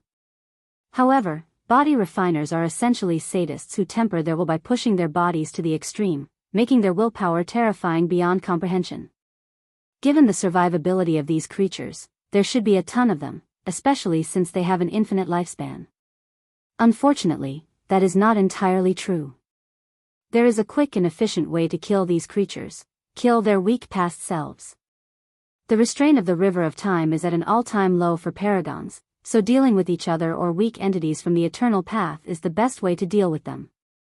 However, things also become complicated when it comes to messing with time, especially in source chaos worlds. Any changes to time from these worlds can have butterfly effects on the primary river of time that runs through the entire chaos universe. As such, paragons had to be clever in how they went about erasing someone from the past. Firstly, they must isolate their enemy's timeline from the river of fate through their time mark before killing them. The process was like scooping one drop of water from an ocean before destroying the drop to prevent it from influencing the entire ocean. To protect themselves, paragons will refine ChronoSpirits, an entity that hides their marks and protects their timeline. In the early stages of the development of this world, it was common for someone to secretly discover a paragon's time mark and kill them before they could react. Then, the concept of ChronoSpirit was invented by someone before spreading and becoming part of Paragon's must-do list. I never planned to meet these parasites before protecting myself, Wang Wei thought. He knew it was easier for someone of higher cultivation to detect someone else's time mark, so he had already been protected by his mark with past Buddha self. As for his ChronoSpirit, he planned to refine it after he entered the taboo realm and acquired Paragon strength. My time mark is protected, and I plan to refine the spirit later on when I'm stronger, Wang Wei explained. It's not good enough, Wu Hong shook her head. She raised her hand to condense 2 talismans. This is my experience on the matter. Take this seriously since it involves your life. Wang Wei received the talisman, and before he could do a preliminary check, she had disappeared, leaving a few last words. Well, meet again once the celebration starts. Wang Wei smiled. I'm glad to see she's still a little drama queen. He may not have detected how fate was guiding him to meet Wu Hong in this place, but there is no chance she did not detect it. Yet, she did not hide, leave, or send him away. Instead, she waited and even wanted to take him by surprise to see how he would react. Wang Wei focused and read the information in the talisman. His happiness soon dissipated. She was right. My method of hiding my mark was truly insufficient. With a brief introduction, Wang Wei realized his methods were shoddy even to the weakest paragon. Wang Wei sighed. He had just wholly adapted to how Empyreans fought and felt confident that his current techniques would be sufficient against paragons once he entered the taboo battle realm. However, Wu Hong's warning reminded him that paragon battles were another dimension of complexity. Why didn't the sect remind me? Wang Wei said with gritted teeth, trying to blame someone. Since ascending to the upper dimension, he kept making small mistakes, but they were all errors that could easily end his life and cultivation journey. Wang Wei exhaled to calm down. He knew there was no point in blaming them since he was the one who refused to receive their complete help. The information they provided them warned him of Paragon's ability. Additionally, they probably figured he would lay low for countless yuan epochs to cultivate in the shadow, and only after becoming a paragon would he start dealing with these parasites. Success can easily breed arrogance, and arrogance is the bane of success, Wang Wei thought as he exhaled. He frowned as he realized something. Her tone when she warned me, it was like the danger I'm going to face was not the far future but something coming soon. Does she know something? Countless thoughts flashed in his mind. Could it be that whatever major event that is going to happen involves one of the parasites? It would make sense why I could not detect anything. Wang Wei previously thought he failed because Heavenly Tao was involved since so many people with great destinies were present, and possibly because of Sun Zhenyo's perfect aura that protected her. However, it could be those things and the fact that a paragon will appear in this event. But how can one of them show up in this place? Can they just leave the battlefield unattended? Or are they just sending a clone or projection? Wang Wei frowned. With Sun Zhenyo's appeal, he would not be surprised if one of these bastards sneaks in to see her. I need to prepare. Wang Wei immediately contacted Wang Qi and the others, ordering them to prepare for a possible battle. He also activated his spirit particle in the fate-changing hall, sending a message to all the members to prepare for the possibility of a world-class mission, which was semi-mandatory. According to the hall's rules, everyone would be aware of the mission but could still choose not to participate. However, the benefits of such a mission usually offered triple the reward, at a minimum. Of course, it is also stated clearly that such a mission was also generally extremely difficult, hence the increased incentive. Since the hall started, this would be the first world-class mission. I should also prepare some talismans to protect my men's time marks, as she said, Wang Wei thought. He began to comprehend the talisman's contents to prepare while enjoying this bath. Wang Wei lost track of time, and it wasn't until he felt a rush of energy that traveled through his body that he woke up. I've completed the initial stage of body-will fusion. He sensed everybody happening in his body. Now, I only need to pass the flesh tribulation, and I can enter the fourth heaven and the middle stage. Hopefully, I won't have a bottleneck. The effect of the hot spring was better than he had imagined. Now that the spring no longer had any effect on him, Wang Wei left. He was in an excellent mood. His first encounter with his future wife went well despite the initial awkwardness. She gave him a present, and he made progress in his cultivation. With such an excellent mood, he searched again for hot springs to help him. He discovered one that gave a 10% blessing in cultivating the soul and used it. By the time he finished, it was time for his meeting with Su Shi and Lin Fan, so Wang Wei left. Their meeting was in a private booth in the best restaurant at the center location. The restaurant was called Beauty Palette, and Wang Wei suspected it was one of Sun Zhenyo's many industries. By the time he arrived, they were already waiting. I thought we were friends, Wang Wei said as soon as he entered the room. We are, Su Shi said, her expression showing she was confused by these words. Then, why are you telling Xiao Tiandi about my business? Oh, that, Su Shi replied. He came to see me, and his master is friends with our master, so I had to say something. Su Shi was clever and knew Wang Wei did not mind what she did. However, she immediately revealed small but significant information about Emperor Kong and Sun Junyao to appease him. And I did not say anything that wasn't semi-public. Is that so? Wang Wei nodded. He had suspicions about some connection between these two, but it was good to have confirmation. In that case, it's fine. The three sat down and started their reunion. If you find any errors, ads pop up, ads redirect, broken links, non-standard content, etc., please let us know each report so we can fix it as soon as possible.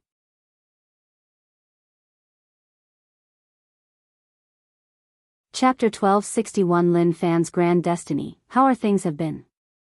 Wang Wei asked after sitting down. Good, Su Shi replied. It would have been better if the current situation was not as it is. The upper dimension has so many resources, and they have a kind teacher like Emperor Kong. I can tell, Wang Wei nodded. He noticed these two had already finished Foundation re-establishment, and they all completed 9 Supremacy Foundation and entered the 10-fold battle realm. How is Headmaster Baihan doing? It's been a while since I saw him, Wang Wei asked, somewhat curious whether the latter had reconciled with his father. He's doing fine, Lin Fan said before quickly changing the conversation. Let me ask you, Suya never changed her mind, right? After everybody left, she stayed in the lower dimension, correct? Wang Wei looked at him. No, she is still in the lower dimension. Good, good, good, he uttered 3 times, his eyes not hiding his killing intent. Have you thought about the consequences of killing her? I know the Yin Moon Palace is one of the upper members of the Grand Sect Alliance. However, the risk should be minimized if I can cultivate fast enough and kill her. Normally, that would be the case, Wang Wei replied. Does Suya have another identity? Su Shi immediately asked. They have been investigating the situation and planning this assassination for a while. Have you heard of the Yin Moon Palace's Desire Spectrum book? I heard it was one of their sect's luck-condensing artifacts, known to be terrifying for its power of illusion and controlling people's emotions, Su Shi replied. The Grand Sect Alliance used to hold a grand event in which countless sects, including the other overlords, would send their people to use the book to temper their Tao heart. Although these factions have their own method, they knew it paled in comparison to that book. As soon as Su Shi said these words, her face turned ugly.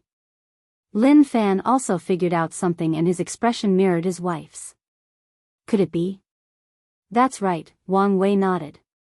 Most people don't know that the book is divided into upper and lower parts. The upper part was created by 9 paragons with the 6 emotions 7 desires physique, most of which were artificially created since not everyone from the lower dimension could become paragons.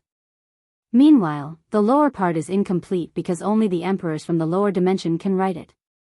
Suya will be the 8th writer from the lower dimension, meaning the palace will greatly value her, especially if she becomes an eternal. Su Shi and Lin Fan were quiet. They thought they were lucky since the Yi Moon Palace did not cultivate one of the Alliance's 5 primal paragons. Sadly, they were confronted with another terrible truth: the limitations of their background.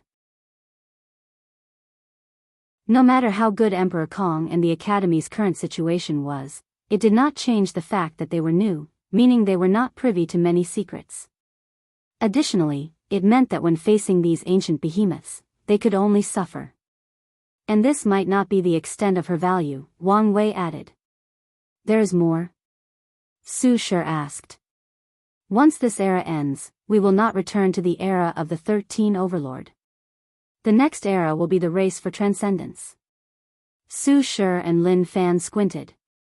Emperor Kong once said something similar but never elaborated on what that meant despite their asking. He only said they were too weak to get involved in such matters. After that book is completed, it might reveal a path to transcendence, thus raising its level to an incomprehensible level, Wang Wei continued.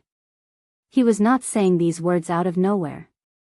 After his encounter with the Heart Desire Palace, he believed these people had mastered a transcendent path involving 6 emotions, 7 desires, and obsession. What exactly is transcendence? Su Shi asked. Wang Wei opened his mouth and was about to answer when a weird atmosphere enveloped the room, warning him not to talk too much to these ants about such secrets of heaven and earth. Well, as you can see, you two are too weak to know such a secret, Wang Wei shrugged. He once told these people some basic information about this path, but he planned to be more detailed this time. However, it seems Grand Dao was not happy with his actions. Meanwhile, Su Shi and Lin Fan's faces were paled. The aura that descended in the room was genuinely terrifying. However, you should be able to deduce some information, Wang Wei added. The 2 sons, Lin Fan uttered. They had guessed these 2 had transcended the Paragon realm. That's right, Wang Wei nodded. So, there is nothing we can do? Lin Fan said, anger and hatred flashing in his eyes. I never said that, Wang Wei continued. It will be a race, but just because you guys are behind doesn't mean you can catch up and surpass the people from the Grand Sect Alliance. After all, do you think anyone can walk that path? If Mithraea was telling the truth, she plans to share how to achieve half-step transcendence with the world, giving the factions in the Eternal Ascension world a greater opportunity for advancement than the rest of the Chaos universe.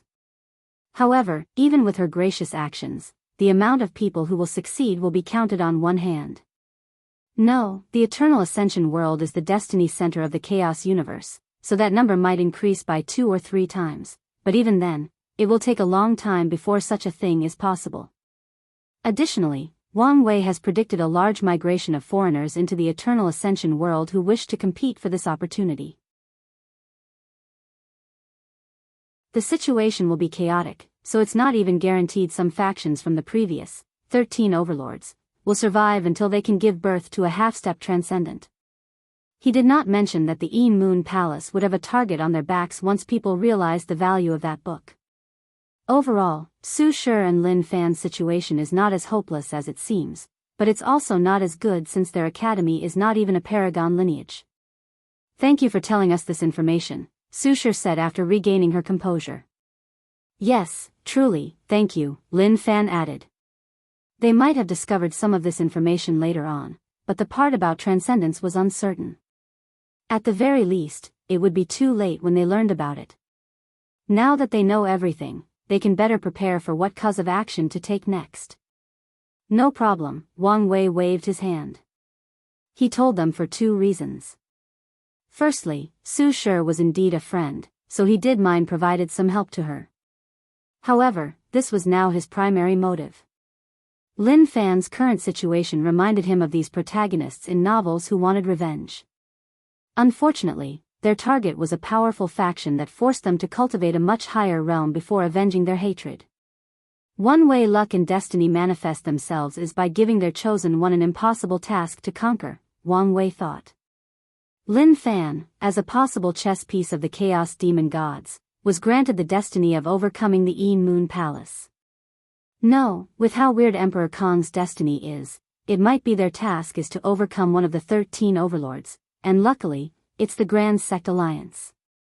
These two were lucky their destiny did not target the Dao opening sect. Otherwise, Wang Wei would immediately eliminate them after deducing everything. He would not even spare Su Shi because of their friendship. The question now is why the Grand Sect Alliance? Wang Wei thought. Was it chosen randomly amount of the 13 overlord? Or because they were previously the most powerful? Countless thoughts flashed in his mind. It could also be related to that book. If it's really a prototype to a transcendent path, maybe their sect cannot bear the luck of having such an object, and their eventual destruction is the result of luck backlash, Wang Wei analyzed. This conjecture sounds the most logical and likely, but I feel something bigger is at play. There is a more grand picture that I'm not seeing. Su Shi glanced at Wang Wei. She could tell he knew way more than he was letting on. However, she also knew there was no point in asking since he did not share it in the first place. Everything this man did was calculated, so there was no point in asking if he had already decided how much information to share. Alright, let's get on topic, Wang Wei said. He had already deduced Lin Fan's future, which was full of struggle against the Grand Sect Alliance and his attempt at reviving his child. Although he felt bad for his friend that was about to get sucked into that whirlpool, there was nothing he could do unless Su Shi wished to separate from him. The only thing Wang Wei can do is, at the right time, remind her to lean more on Emperor Kong's destiny so as not to be swallowed entirely by her husband's destiny.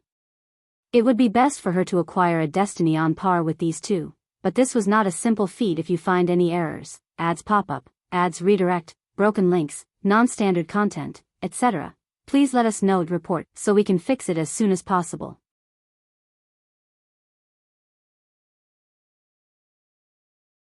Chapter 1262 The Academies. Did Emperor Kong say anything about the celebration? Wang Wei asked. Anything specific? Su Shi asked. Anything about how weird this event is? The master did start acting weird after arriving in this place, Lin Fan added. As soon as he arrived, he told us he wanted to check something and left. He didn't tell us anything else, Su Shi nodded. So, Kong is not part of this event, Wang Wei thought. However, with the latter's friendship with Sun Junyao, he might be able to get more information. Do you want to see our master? Su Shi asked. That would be best, Wang Wei nodded. We will pass your request to him, Su Shi said. The three then chatted about many other things, mainly their experience since ascending. The food was delicious, but Wang Wei was disappointed after imagining the food his future wife talked about. Once everything finished, they separated. Wang Wei returned to his inn and started protecting his time mark. He realized it was hard to improvise substantially in such a short period, so he thought of another method inspired by his meeting with old man Tianji. He used the time mark of a bunch of mortals and people weaker than him to hide his mark. He summoned a projection of the river of fate to control the mortals. As for the cultivators and people weaker than him, Wang Wei mainly used the people from his fate-changing hall. With this method, a paragon would have to skim through trillions of other people's time marks before having a chance at finding his. Emperor Enlightening Academy's resting post, Su Shi and Lin Fan returned home. After today's meeting, they had a lot on their minds, so they remained quiet for more than an hour after returning home. Do you think we should tell the master what we've learned? Lin Fan asked. It's probably best if we do so. We won't be able to hide it for long anyway. True. They waited for a few hours until Emperor Kong returned home.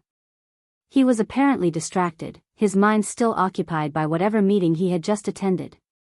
However, as soon as Kong saw his disciples, he could tell they wanted to speak to him. Did something happen? Well, yes, Su Shi said. She took a moment and explained everything that occurred with the meeting with Wang Wei. The Grand Sect Alliance again, it seems they are destined to be our enemy, Emperor Kong sighed.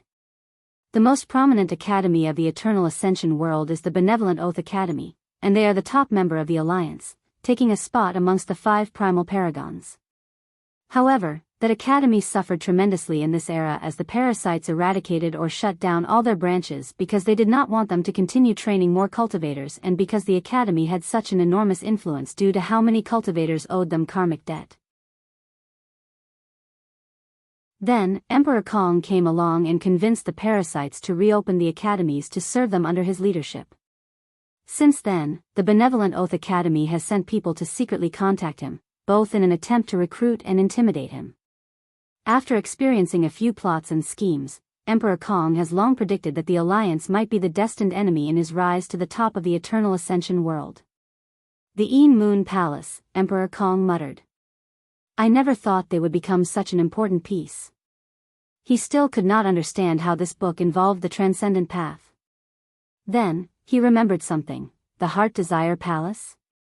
Kong had collected the ruins and records of many top lineages to make up for his Academy's foundation, so he knew many secrets. It would explain why so many factions feared them, Emperor Kong thought. Everything makes sense if these two factions had half-step transcendence cultivators before the ultimate taboo. Now that he had figured out the ins and outs, Emperor Kong thought about how to use this information. Sadly, as of now, their academy is too weak to get involved in anything associated with transcendence. Master, what should we do now? Lin Fan asked. We must take this opportunity that the Grand Sect Alliance's paragons and primals are dead to secretly weaken them as much as possible, Emperor Kong stated. We can probably work with Wang Wei, Su Shi shared. With his personality, he won't accept the Dao opening sect not being the best. In fact, he's probably already planning on how to weaken the Grand Sect Alliance. That's a good idea, Emperor Kong nodded. However, if what you say about him is true, we should watch out so that he doesn't sacrifice us when things are over. True, Su Shi nodded. By the way, he also wants to meet you. It's about time we meet officially, Emperor Kong nodded. However, let's wait until the celebration ends. Sun Junyao refused to tell him anything concrete, but with Wang Wei's presence and his destiny, he guessed something significant was about to happen. As such, he decided to wait and observe first before meeting Wang Wei. Master, did something happen on your side? Lin Fan asked. Emperor Kong's eyes suddenly lit up. I just received some important news from Sun Junyao that benefits our current situation. I was previously hesitating given the risks involved, but now, I know this may be our only chance. Oh. It's about something called the Mortalhood trial, Emperor Kong stated before explaining everything. That is indeed great news, Lin Fan said. He did not know when Suya would ascend, but the higher their cultivation by the time she did, the better the situation for him. Do you want me to ask Wang Wei to convince the Dao opening sect? Su Shi asked. No need for that for now, Emperor Kong replied. Sun Junyao told me she would meet with the Dao opening sect's current sect leader and ask him personally. If that doesn't work, we'll use the Wang Wei approach. Good, she nodded. One more thing. You guys need to leave immediately, Emperor Kong said. Huh, why? I can't get any information about the situation, but I know for sure it will be dangerous, Emperor Kong said. So, it's because we're too weak, Su Shi said, saying what he did not want to say. You guys are young and full of potential, meaning you have plenty of room to grow, Emperor Kong reassured them. Lin Fan sighed. It's a shame. What? Upset that you won't get to see the most beautiful woman in the world, Su Shi sneered. Aren't you curious? Lin Fan asked. The way some people describe her beauty is even more extreme than those fanatic believers who give everything, including their life and soul, to their gods. The craziest people Lin Fan had met were fanatic believers. He once took a task from the rebellion to recruit this god, who walked the faith path, and his fanatic believers were something else. However, the descriptions of people regarding Sun Junyao's beauty are even more extreme. Lin Fan once heard a rumor that an everlasting Empyrean went mad because he tried to paint Sun Junyao but failed to capture the essence of her beauty. He thought this was a rumor, but his master confirmed this news. Master, is she truly that beautiful? Lin Fan asked. Su Shi looked at her master, also intrigued. Although she once held the title of the most beautiful woman in the world, there were few individuals who could compete with her in the entire lower dimension. And in the eternal ascension world, her beauty might be in the top 10, maybe even top 20. How do I explain it? Emperor Kong uttered. You know the saying, beauty is in the eyes of the beholder? They nodded. Well, she's the embodiment of that. Su Shi and Lin Fan were confused as this was not what they expected him to say. On the contrary, they thought he would say something like her beauty transcends preference, ethnicity, and even race. So, they looked at him with an expression that said, what does that even mean? You'll have plenty of opportunities to meet her and understand what I'm saying, Emperor said, refusing to elaborate more. Now, prepare to leave. I don't want you to be drawn into this chaos accidentally. The two had to prepare for their departure. Su Shi facilitated the upcoming meeting with Wang Wei before leaving the ubiquitous hot spring world. Meanwhile, Wang Wei spent the rest of the time working on his time mark. The Heavenly Beauty Palace descended on the central area a week after his arrival. 3 days later, the celebration started, causing a small commotion. On that day, it became apparent that 3 kinds of people were attending: VIPs, common invitations, and no invitation. The VIPs were in a separate room above the celebration area. They were the first to arrive, and most did so quietly without exposure to the public. Xiao Tiandi was kind enough to give Wang Wei a VIP invitation. If you find any errors, ads pop up, ads redirect, broken links, non-standard content, etc., please let us know each report so we can fix it as soon as possible.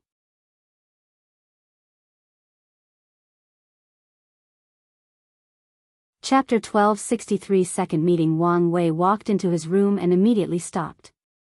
His lips twitched as he saw a woman with long black hair already there. Young lady, you're in the wrong booth. Am I? Wu Hong replied. She continued sipping her drink without looking at him. Wang Wei sighed and sat on the cushion next to her. He looked at her black hair. Your hair looks great, he commented. At least try to make the compliment sound plausible. I'm very sincere. Wu Hong looked him in the eyes. Your current appearance is very handsome. Wang Wei's lips twitched and he reverted the transformation. See? Now, we no longer match. Just turn your hair black.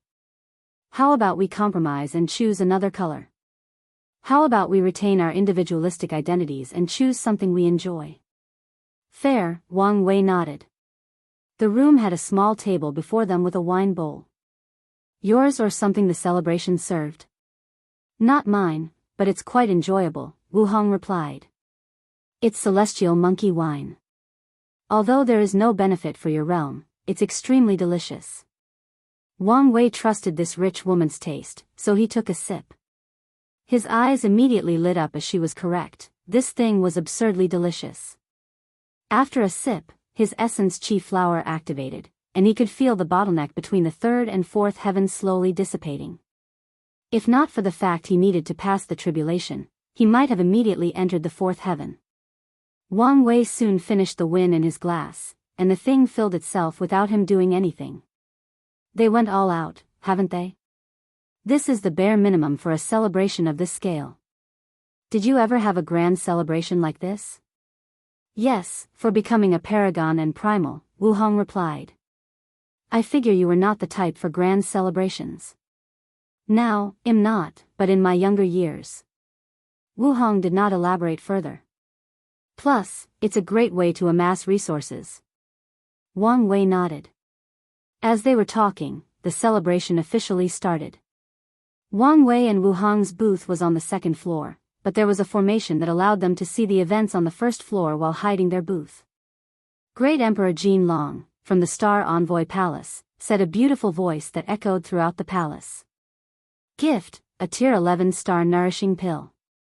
A thin man with a robe with star patterns walked on the first floor and found his name on one of the seats. Starting strong, I see, Wang Wei commented. The star nourishing pill was an extreme healing medicine. If an Empyrean died and wanted to revive themselves, the pill would allow them to return with full strength in less than 10 yuan epoch, which is an absurdly short time for an Empyrean to revive unless they use longevity resources or a pile of rare resources. Great Emperor Dragon Eyes, Loose Cultivator. Gift, Tai Soul Pill.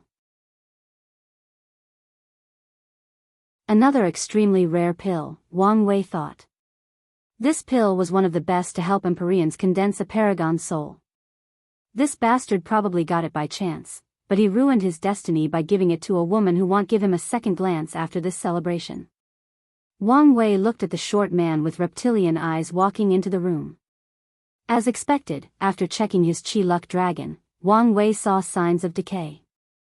His dragon eye is not bad. Maybe I can recruit him into the changing fate hall. The announcement continued, and soon afterward, the announcer started introducing Empyreans, who were the majority of attendees at this event. And as expected, the gifts became more extravagant. Someone even brought a life-defying pill as a gift, which was a second-order longevity pill. Wang Wei cursed these horny bastards once everybody was introduced. The announcer said, "Now, for the VIPs." She paused for a brief second. Firstly, Empress Wu from Origin Seal Continent. She could not attend the event, but she sent her regards and a protective talisman. The murmurs started as soon as she announced this. A few taboo entities existed in this terrible era, and everyone knew Empress Wu was at the top. And even if the announcer did not specify the protective talisman level, they could guess. Wang Wei looked at her. "So, are you a ghost or something? Is that your attempt at humor?" "That was terrible," Wu Hong said as she sipped her drink. Wang Wei shrugged. "I have my low points, and don't change the subject. When it comes to events like this, I rarely show myself publicly since my presence intimidates people. Plus, when it's not about me, I don't want to draw too much attention during someone else's event." "I guess that makes sense," Wang Wei nodded. The announcer then announced someone from the Grand Sect Alliance, followed by someone from the Dao Opening Sect. It was the sect master, an everlasting Empyrean called Yu Kai, and he brought a Tier 12 void-breaking talisman as a gift. So, in this generation, someone from the sectarian faction is the sect master in the upper dimension? Wang Wei pondered. Then, something suddenly came to mind, so he looked at Wu Hong. "By the way, did my ancestor come as well? Now you remember her?" Wu Hong almost rolled her eyes. "She's in retreat. Is everything all right?" "She had some inspiration about her swordsmanship," Wu Hong explained. "Can she still have inspiration about swordsmanship?" "Or right, she did change to the ultimate sword path," Wang Wei nodded, sipping his tea. "You once told me that if you had a life and death fight with her, you would be the last one standing despite the fact her attack potency surpasses yours. Will that still be the case after her retreat?" "Yes," Wu Hong replied confidently. "Really? Why do you sound surprised?" "I figure you both should have improved after the ultimate taboo, which should cancel each other out. Then, with the ultimate taboo and you not using the perfect foundation, the ancestor would have the advantage. You have underestimated the complexity of battle amongst paragons who have truly reached the limit of power," Wu Hong explained. "And I can tell you, in the Chaos universe, a very small number of paragons can defeat me in a battle. However, there is no one I cannot kill. It's just that the price I'll have to pay is my life, which is not worth it." Damn, her overwhelming confidence is hot, Wang Wei thought, trying to remain calm and composed not to embarrass him. "Quite confident, aren't you? I wonder where it comes from." "That is for me to know and for you to hopefully learn about," Wu Hong replied, and Wang Wei just smiled. He knew their trust in each other was nowhere near the level of the other clone. "What's your relationship with Sun Junyao?" Wang Wei suddenly asked. "Why are you asking?" Wu Hong asked calmly. "Are you already planning on how to regulate your harem properly?" Wang Wei almost dropped the cup he was putting on his mouth. Luckily, his control of strength was unworldly, so nothing happened. He continued his sip before calmly replying, "Don't say such a thing. My poor heart cannot handle the stress from your words." Wu Hong gave him a short glance before replying, I'm the one who protected her from the claws of those bastards. Really? I thought she used their attraction for him to balance them out and keep herself safe. She did, but such a tactic can only be effective to a certain extent, Wu Hong explained. When it comes to these beasts who are drunk on power, it wouldn't surprise anyone if they used force to get what they want or decide to share her like an object. And even if the men could be controlled, the woman would also want to destroy her out of jealousy. So, you warn them? I put the fear of God in their soul. Wang Wei resisted the urge to yell the words, "Damn, that's hot." Instead, he sighed deeply. What's wrong? Wu Hong asked. Power is truly an attractive thing. Wu Hong was baffled since these words came out of nowhere. Then, she remembered what a little pervert this bastard was. She glanced at him and smirked. Meanwhile, Wang Wei was satisfied he was able to express his desire in a more sophisticated manner. The announcements continued, and soon, Wang Wei heard of someone he knew, Emperor Kong. The latter's gift was a sage blessing banner, which surprised Wang Wei slightly, but it also made sense.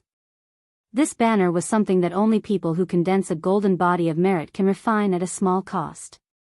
It contains some of the protective ability of Sage of Merit, along with a significant cultivation blessing. The announcements continued, and Wang Wei's name was the last person from the VIP section to be read out loud. Wei Tian, loose cultivator and close friend of young master Xiao Tiandi, the voice announced. Gift, she suddenly paused, making people wonder if this person embarrassed themselves and did not even bring a gift. An acquired perfect tier, she announced a few seconds later. If you find any errors, ads pop up, ads redirect, broken links, non-standard content, etc., please let us know each report so we can fix it as soon as possible.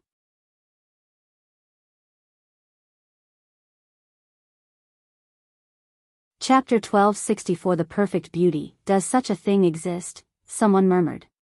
Maybe. He wouldn't be stupid to bring something fake to this celebration, right? Who knows? These people will do anything to gain Lady Sun's favor, another person sneered. You're wrong, said a third person. Do you know something? Acquired perfect tier does exist, and only those who have made some progress in studying immortal perfection can condense it. However, it takes so much time and effort that it's not worth it. So, this guy is an expert? Not necessarily. He might have just found it somewhere. Perfect tear, the rumors are Lady Sun is a reincarnation of such a thing. Doesn't that mean his gift is literally the perfect one? Once someone said that, the room instantly became quiet. Then, jealousy poured in. It was so intense that it almost condensed into a visible form. Everyone wished they had thought of such a gift or capable of making/acquiring it. Second floor, what a thoughtful gift, Wu Hong commented. Isn't it? Wang Wei replied as he sipped his wine. He had to use his perfect aura and some of his blood to condense that thing. And even then, if not for the fact he had intimate knowledge of the tier's composition and effect, he might not have succeeded. Is it me, or do I hear the sound of jealousy? Wang Wei chuckled. You wish. Don't worry. When I bring you gifts, they will be more personal and thoughtful. Wu Hong resisted the urge to roll her eyes and continued drinking. The celebration continued despite many people who had decided they would remember Wang Wei, especially if his gift had any positive effect on Lady Sun. According to these people's thinking, since Wei Tian is the young master's peer, he should only be a great emperor. So, many people thought of secretly educating them, some even planning on how to assassinate him. Ladies and gentlemen, thank you for honoring the lady with your presence, the announcer stated, her beautiful voice calm and steady. However, the banquet is limited, so not everyone can participate. So, for those without an invitation, we've designated an area outside the palace for your stay. There will be visual formations to display what is happening inside. As soon as she said these words, a cacophony of voices thanked her and the palace for her generosity.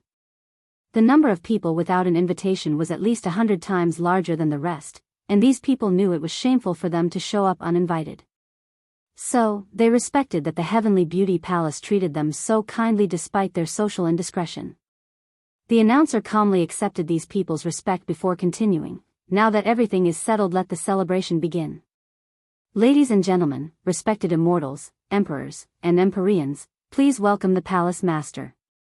Everyone on the first floor stood up. This banquet hall floor was large, with countless people sitting at their small personal tables. The room was shaped like a rectangle, with a stadium on the west side. An intoxicating smell suddenly enveloped the palace, followed by multicolored flowers and beautiful tiny fairies dancing around. A woman walked onto the podium. She wore a slightly modified formal white and yellow dress that trailed more than 3 meters behind her as she walked. She wore a light gold phoenix hairpiece to hold her hair. Meanwhile, the upper part of her robe was elegant and noble, but once it reached the lower part, it was more open as each stride showed her long white leg with skin so smooth that a baby would be jealous. As she walked into the room, so many people instinctively stopped breathing. It was as if they feared their shallow breath would affect the natural rhythm that her body naturally emitted. The light in the room dimmed everywhere except where she stood, which was not something she did but a natural effect of her heavy defying beauty. Sounds of the Dao naturally accompanied Sun Junyao, and even the ground of the podium she walked on suddenly became more lively as if it was a blessing for her to walk upon it. Everyone on the first floor looked at her in a daze, all with a look of desire, longing, and pure joy. In fact, the joy these people were experiencing was so intense that it affected their very soul.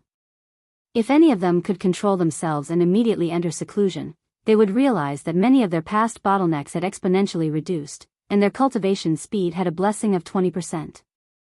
On the second floor, Wang Wei was stunned after laying eyes on Sun Junyao. "What do you see?" Wu Hong suddenly said. "I see you, but more perfect," Wang Wei answered in a trance-like state. He finally understood why so many people were infatuated with her. No matter who looked at her, they would see an optimized version of whatever they think is the most beautiful person. In other words, for people with Tao companions who believe their partner is the most beautiful woman in the world, that's who they will see with some improvement. However, if that is not the case, they will see whatever their idealized version of beauty is but with a touch of improvement/imperfection. In simpler terms, Sun Junyo's perfect beauty meant she had a filter on her face at all times. "Wait," Wang Wei suddenly said as he turned to look at Wu Hong. "Did you just use a spiritual hint on me? I wanted you to tell the truth." Wang Wei squinted his eyes, snorted coldly, and turned around to continue looking at Sun Junyao. He took a sip of his drink, but that thing was no longer as delicious. Sun Junyao glanced at Wang Wei's booth from the corner of her eyes. She could tell the one she wanted to meet was there. She also realized that he was the one her disciple invited, which was an unexpected coincidence, and explained many things about his weird behavior. "No, not a coincidence, it's fate," Sun Junyao thought. She smiled, instantly brightening the room. "I sincerely thank all of you for giving me the honor of attending my celebration." She cupped her hand and saluted everyone. Her pleasant voice echoed in the room. "The honor is ours," replied the first floor attendees, their voices in perfect harmony. However, one of the empyreans on the second floor suddenly said, "Laxi Sun Junyao, I wish you eternal beauty, everlasting success, and boundless merit in your cultivation journey." The other people cursed that they reacted so slowly. So, everyone said in unison, "Lady Sun Junyao, we wish you eternal beauty, everlasting." "Thank you," Sun Junyao said with a sincere smile before motioning for everyone to sit down as she did so. "I only have 2 hobbies, enjoying good food and appreciating the art, and that's exactly what we're going to do for the first part of this banquet." She pointed to a small designated area before her stadium. "If anyone wishes to show their talent, now is the time." One person from the first floor was swift, and before she even finished her words, he was already on the talent podium. "Laxi Sun, I am Empyrean Heartfelt Song. I have spent 30,000 yuan epochs writing this song for you." "I've heard about you," Sun Junyao nodded. This man was slightly famous because he was an ordinary nightingale demon with a low bloodline that slowly crawled to his current level. He was also a renowned musician with outstanding achievements in sound Dao. Heartfelt Song felt great joy by these words, but he quickly controlled himself. He closed his eyes briefly to enter the best state before singing. "Second floor, I can tell you're upset," Wu Hong said. Wang Wei did not say anything. A snack appeared on his table. They were fruits that resembled grapes, except they were red, blue, and purple. He sensed the power of the sun, moon, and stars in these grapes, so he tried them. They were delicious and beneficial to the soul, but he was not in the mood, so he stopped after tasting the 3 flavors. The silent treatment, really? Isn't that a little immature? Wu Hong continued. Wang Wei summoned a gourd to drink his own wine. He also chose a strong one that could give him the buzz feeling of getting drunk. Wu Hong sighed.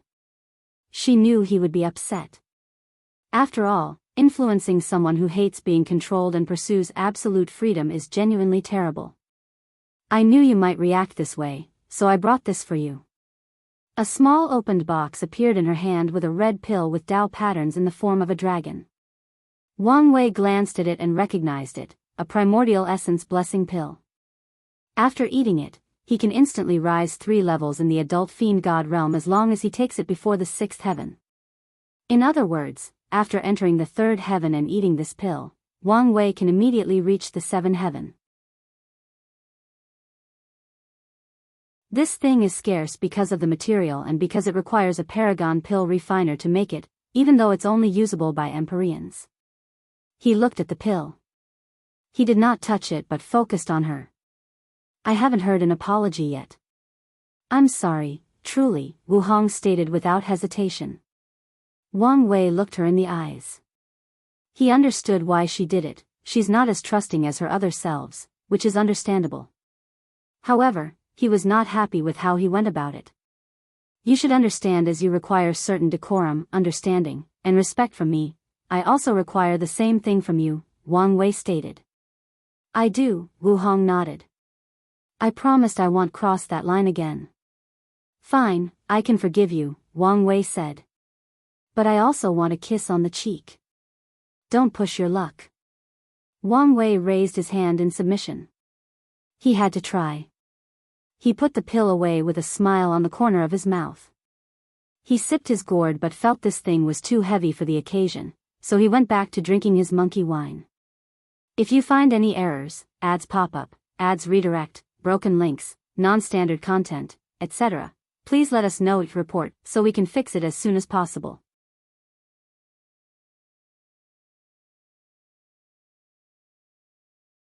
Chapter 1265 The Faceless Woman. "So, we're good?" Wu Hong asked.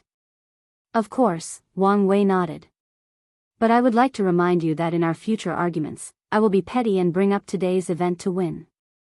Wu Hong's body suddenly paused before sneering, "Do that, and I will bring up the maid, Dong Lifen, and even her." She pointed at Sun Junyao in the stadium. Wang Wei looked at her with mouth open. He was speechless. "That's a dirty move, and you know it. Since you want to be petty, 2 can play this game." Wang Wei was out of words, so he could only eat his grape and sip his drink in response.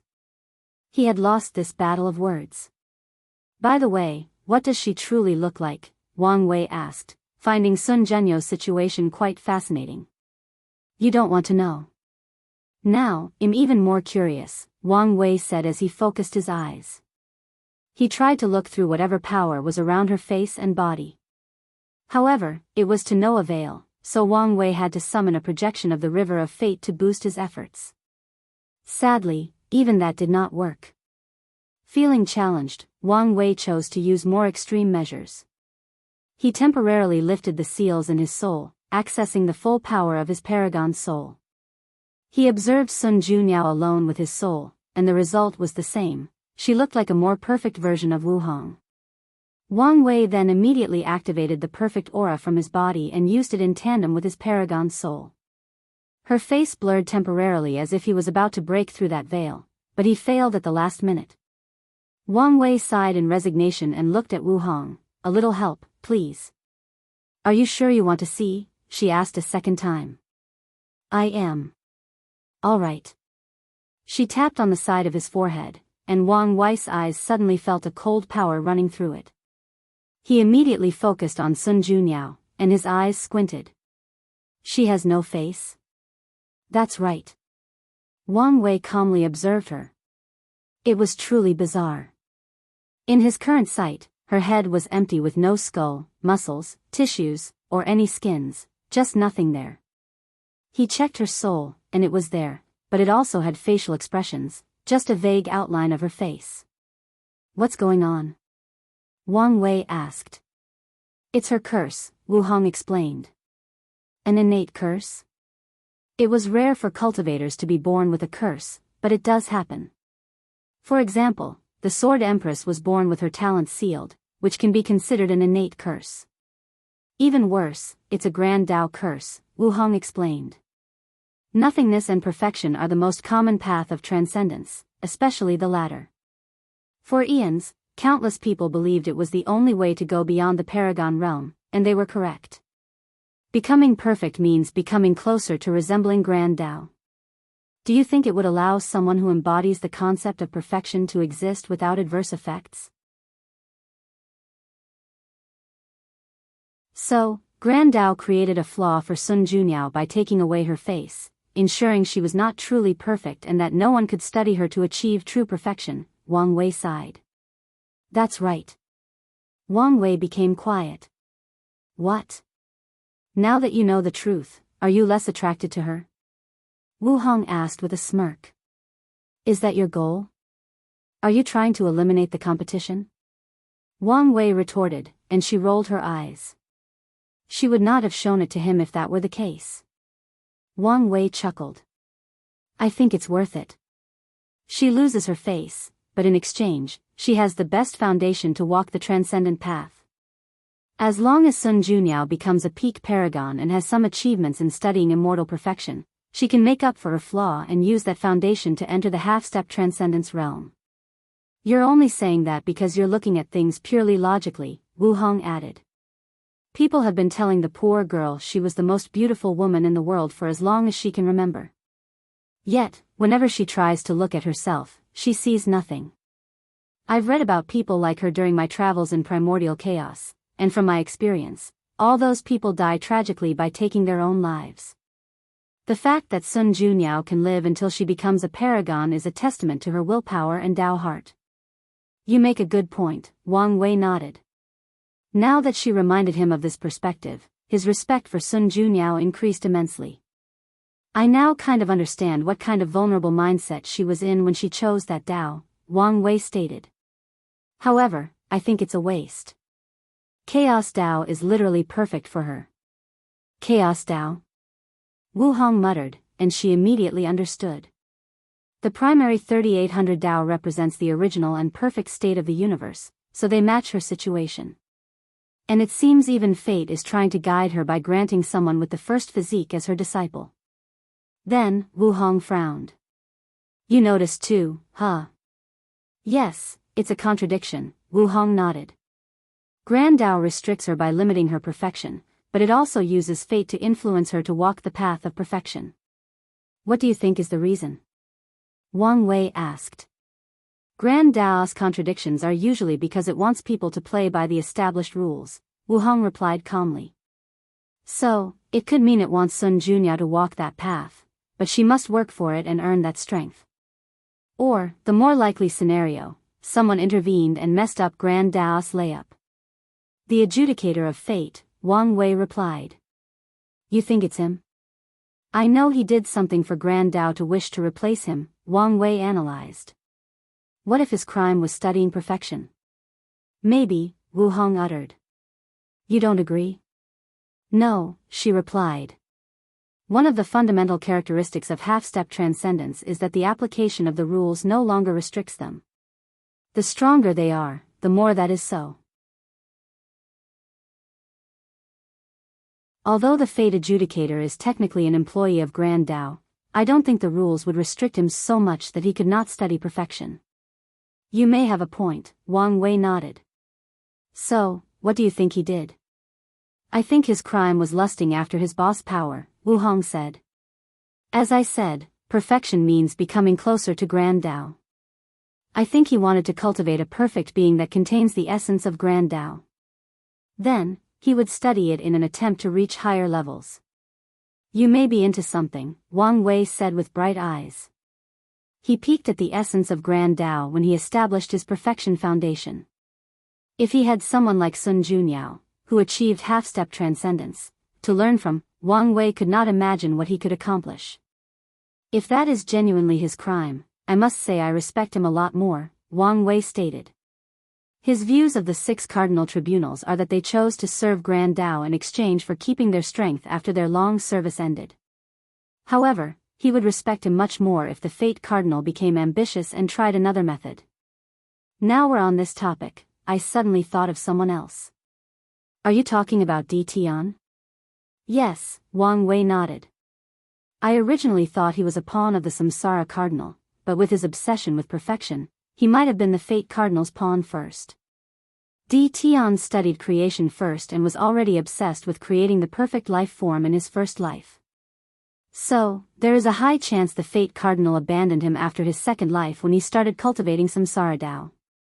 Or, the Samsara Cardinal might have made a deal with Fate to get her hands on Di Tian. Wu Hong sighed. Obsession is a powerful force, but it's also the easiest way to manipulate someone. Wiser words have never been said, Wang Wei said as he chugged his win. So, what's your obsession? Me?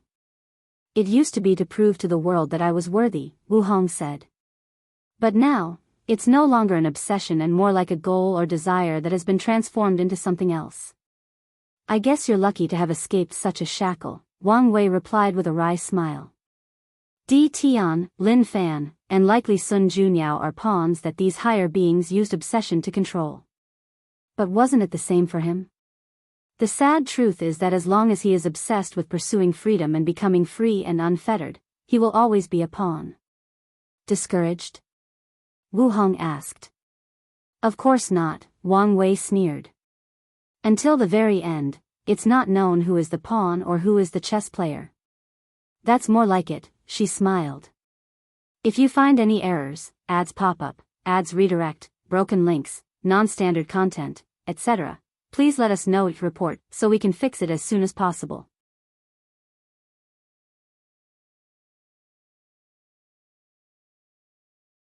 Chapter 1266 The Lost Era. A new kind of snack appeared before Wang Wei, and it looked like Gillo, to be specific, a slime. It took him a moment to recognize it as the spine fluid from a creature called the dragonspine lizard. This thing can instantly raise an Empyrean's soul by 30%. Wang Wei shook his head. Sometimes, it was a curse to be too strong. He slowly ate, and as described in the records, it was also quite delicious. By the way, how come Sun Junyo's faceless situation is not a much bigger deal? Wang Wei asked. No one can see through it, except probably these two, Wu Hong replied as she also enjoyed the spine fluid. No one? Including paragons? Yes. Then, you?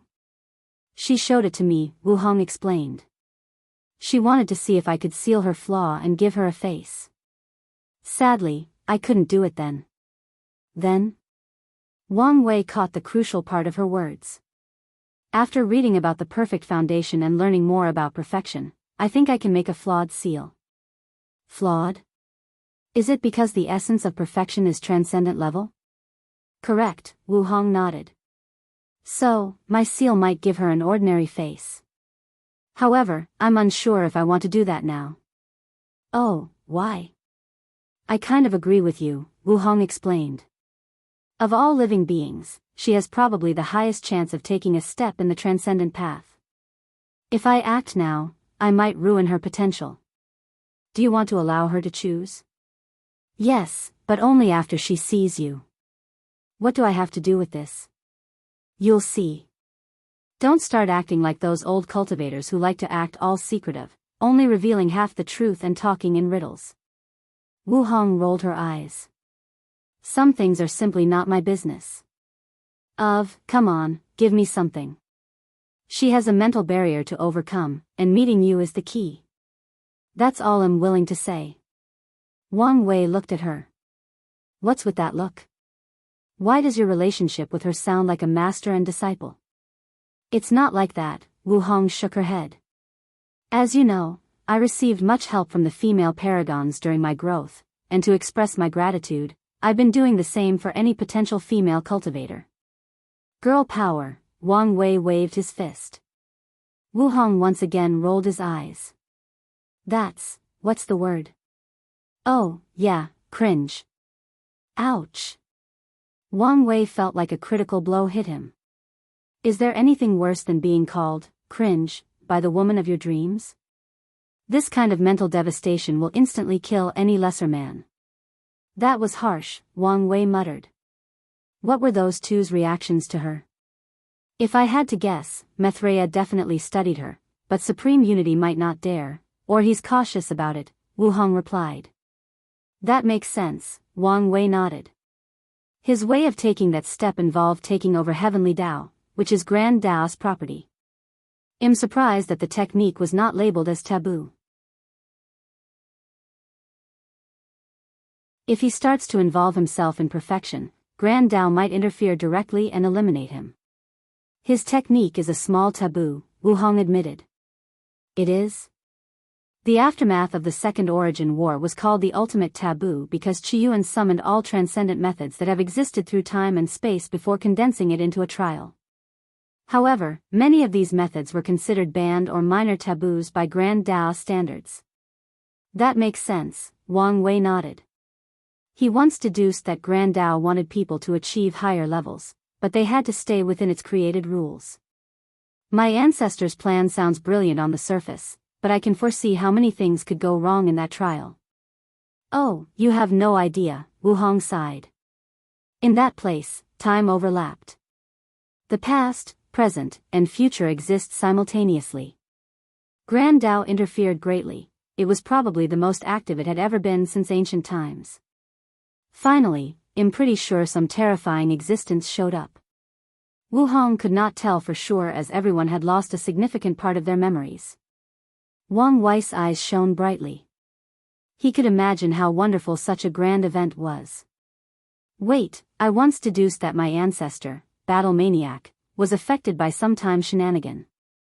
There is also the fact that an entire era in the Eternal Ascension world was missing. Does any of those relate to the ultimate taboo?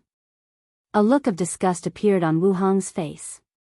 Wang Wei has never seen her make that facial expression before. That damn curse master, she said with gritted teeth. Wow. Such strong hatred. Wu Hong sighed. I met this paragon not long after entering the taboo realm in the Empyrean realm. We fought and were tied, but I stole an essential treasure from the secret trial. Since then, that woman has hated me with a passion. She dedicated all her time and effort to create a nasty curse called the Curse of Time Origin. Right after I broke through the Paragon realm, she attacked me, and we had a fierce fight. She lured me into the river of time, and as I was about to win, she released it. Hatred flashed in Wu Hong's eyes. The curse released a terrifying temporal storm that targeted my origin, the Myriad Emperor world. No way, Wang Wei was shocked. Such a thing was taboo as no one should interfere with the lower dimension. That woman must be crazy. That's not even the worst part, Wu Hong continued. The curse made it so I bore all the causality. In other words, Heavenly Dao would blame me for what had happened. Wang Wei sucked his teeth. So, what did you do? I did the next best thing, Wu Hong sighed. I sent the time storm to a future time point.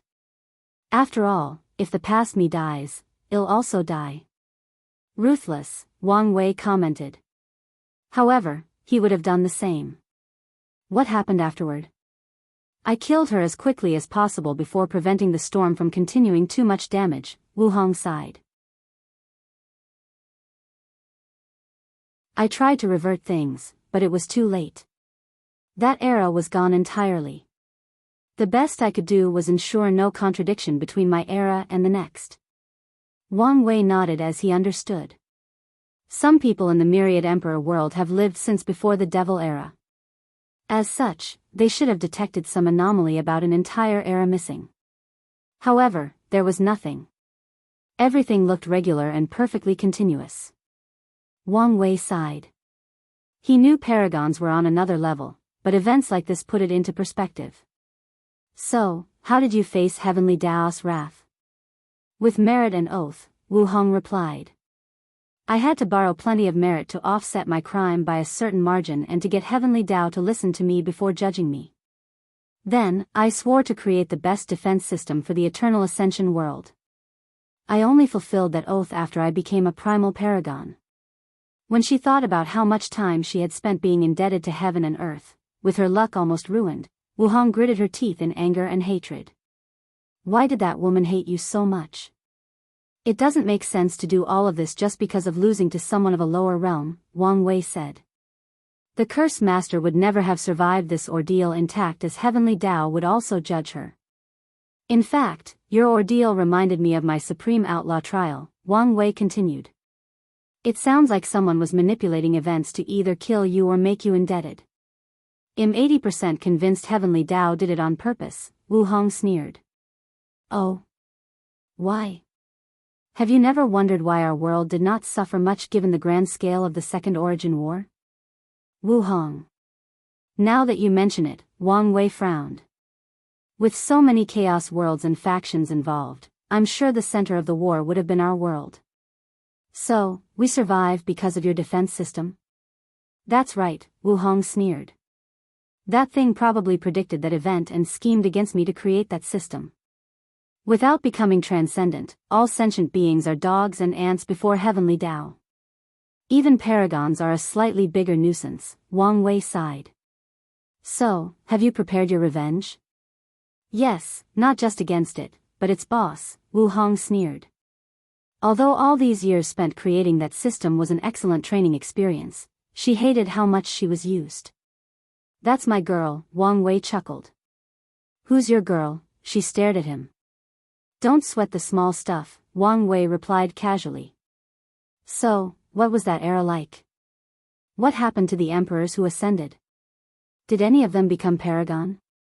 It was a terrible era, Wu Hong explained. The resentments, hatred, and fiendish chi of me killing so many devils flooded into the myriad emperor world, making it extremely easy for people to develop heart demon and become crazy. It also did not help that all the cultivators were full of hatred, wishing nothing more than to kill as many devils as possible. Historians called it the Dark Mind Era, Wu Hong explained. In some ways, it may have been a good thing that that era was erased. As for what happened to the Ascendants, Heavenly Dao just erased them to reduce the trouble, Wu Hong explained. And no, there were no paragons. Wang Wei wanted to slap himself for asking such a stupid question. She said she had just become a paragon, and from what I know about her, she was probably one of the youngest in recorded history. If Wu Hong had just become a paragon, how could the people who came after him become a paragon? So, unless more time shenanigans were involved, that would be impossible. If you find any errors, ads pop up, ads redirect, broken links, non-standard content, etc., please let us know it report so we can fix it as soon as possible.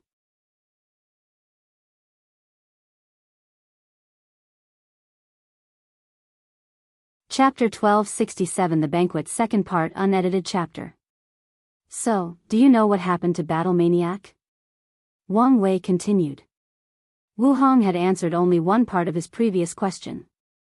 I don't know much about what happened to him, Wu Hong replied. I know it had nothing to do with the ultimate taboo but an inheritance Chiyuan received from someone called the Trinity Venerable. He desperately wanted their 3 brothers and sisters to receive that inheritance, so he found a way to summon Battle Maniac to the past. Something went wrong, and Battle Maniac was the one who suffered as his Eternal Path achievement was rewritten.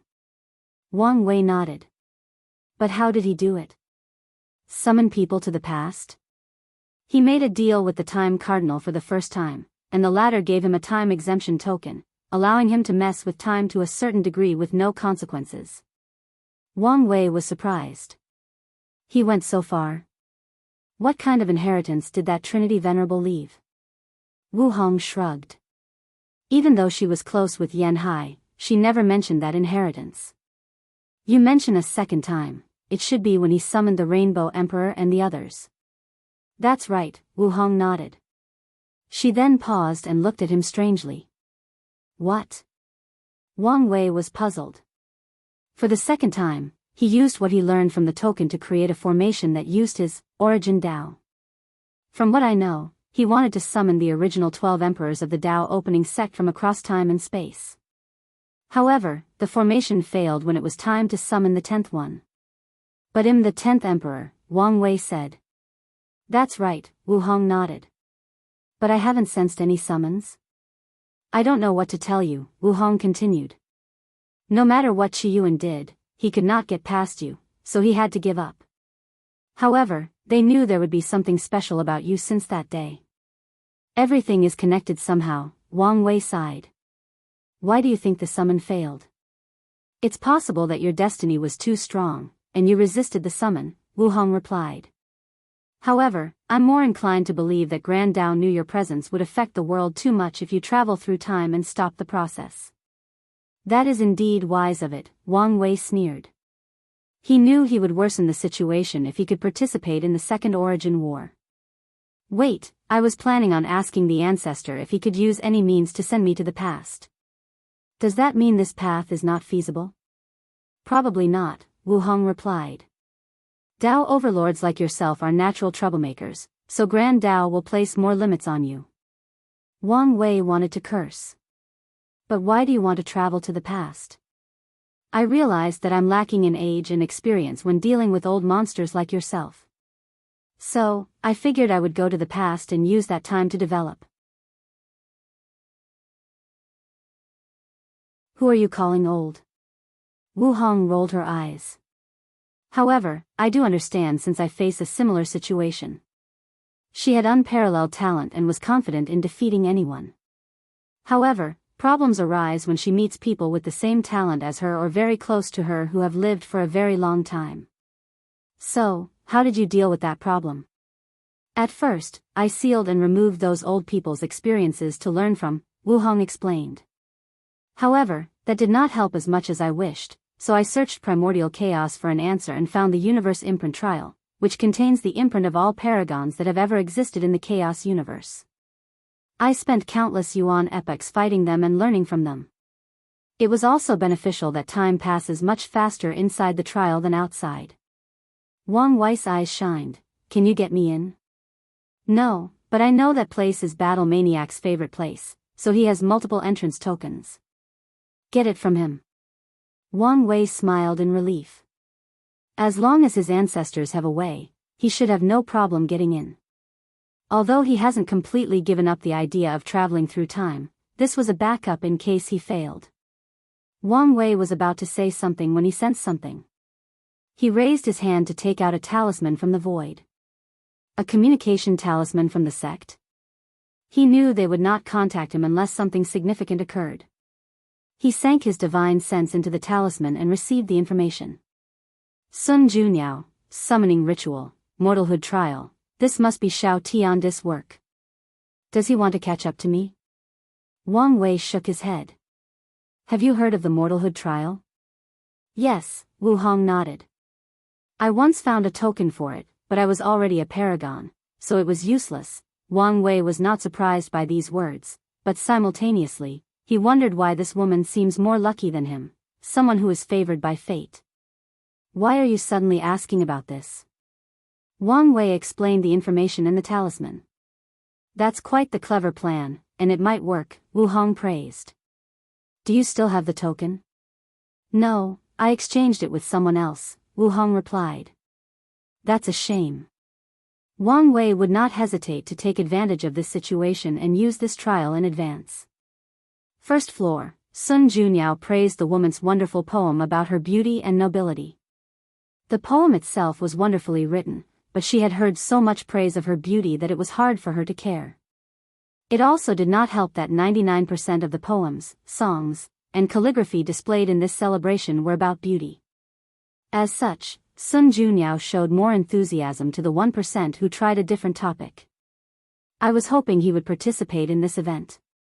Unfortunately, Sun Junyao sighed as she looked at Wang Wei's booth through the corner of her eyes.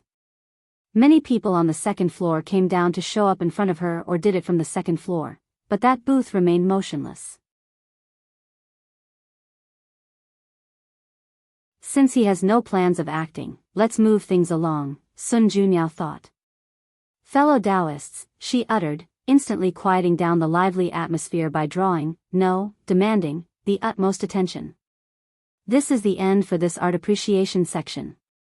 Everyone was surprised as this event had just started, and only more than 20% of the people went on stage. The people wanted to complain. This was their only chance to show themselves before their goddess, but now it ended? However, since the goddess herself ended the session, they have no right to complain. Thank you to everyone who participated. It meant a lot to me, Sun Junyao said with a more pure smile. Her action removed all these people's resentment and bottled emotions in seconds. The next section will be Tao preaching, Sun Junyao continued.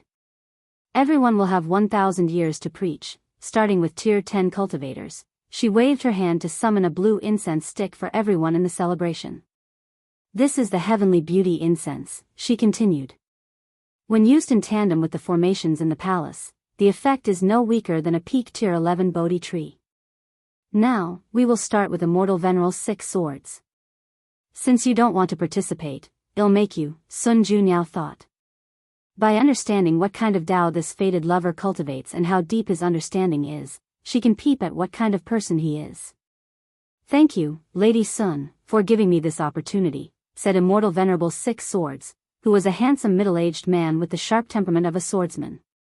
Fellow Taoist, please give me thought on my 6-sword technique, created after absorbing 6 unique qi, the 4-pole qi, the heaven and earth qi, the supreme yin-yang qi, the profound yellow qi, the life and death qi, and the true self qi.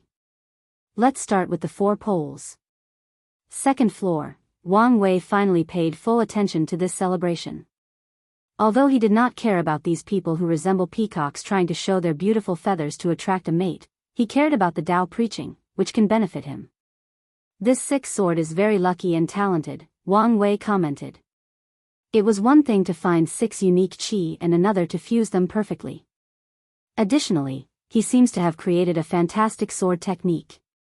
He's from the Qi core race, so that's expected, Wu Hong replied. Wang Wei took a moment to remember this race, and he remembered that they were created in an attempt to recreate the celestial race's talent for Qi. Although the Qi core paled compared to the celestial race, some of their talented members rival the latter. Let's see if I can recruit him after this is all done, Wang Wei thought before closing his eyes and listening to the sermon.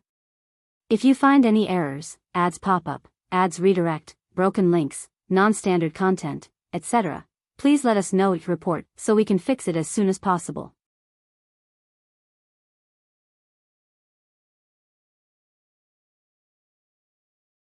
Chapter 1268 Future Husband and Wife Compete Unedited Chapter.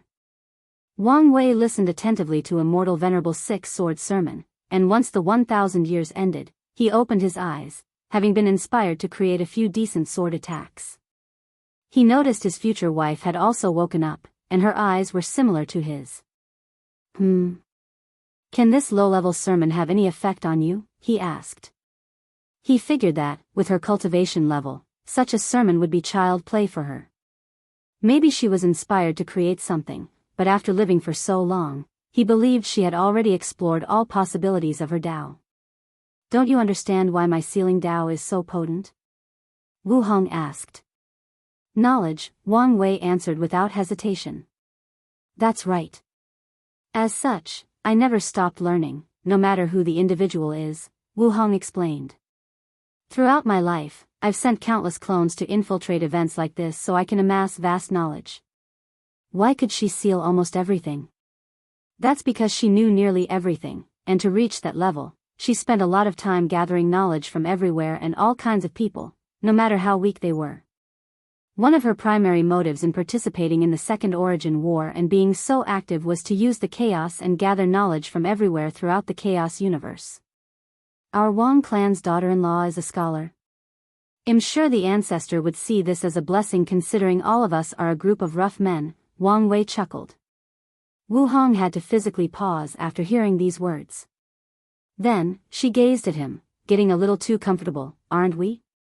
You're absolutely right, and I sincerely apologize, Wang Wei said with a straight face and body language that indicated as such. This bastard, Wu Hong thought.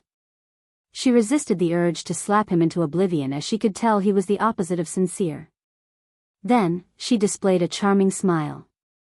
Such an act should have made Wang Wei reach cloud 9, but deep fear rushed into his soul instead. I'm suddenly worried about your safety and future, Wu Hong said, keeping that lovely smile. How about this? For my peace of mind, I'll train you after this event. Yes, only with my training can I feel reassured that nothing will happen to you when you face these people. Oh, come on, woman, Wang Wei thought. It's written all over your face that you want to use this opportunity to beat me up. This is abuse. This is a crime of a wife abusing her husband. Sadly, he did not dare say these words out loud. Is this necessary? What do you think?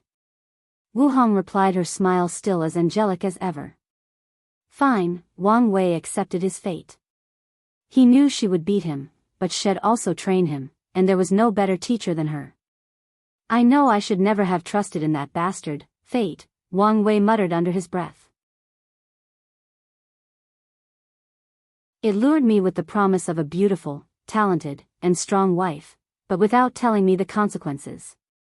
All my life, I've been suppressed by this woman. All right. Fine.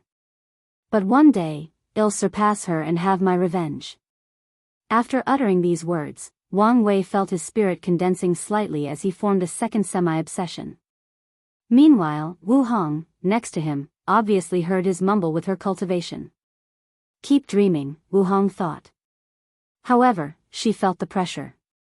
With how she was stuck before the gate that is transcendent, she knew, with his talent, it was only a matter of time before this bastard's strength reached the same level as hers and even surpassed it, since his foundation would be better than her because achievements like 10 Supremacy Foundation, the title of Mortal Emperor, and more importantly, the perfect foundation and becoming an immeasurable emperor.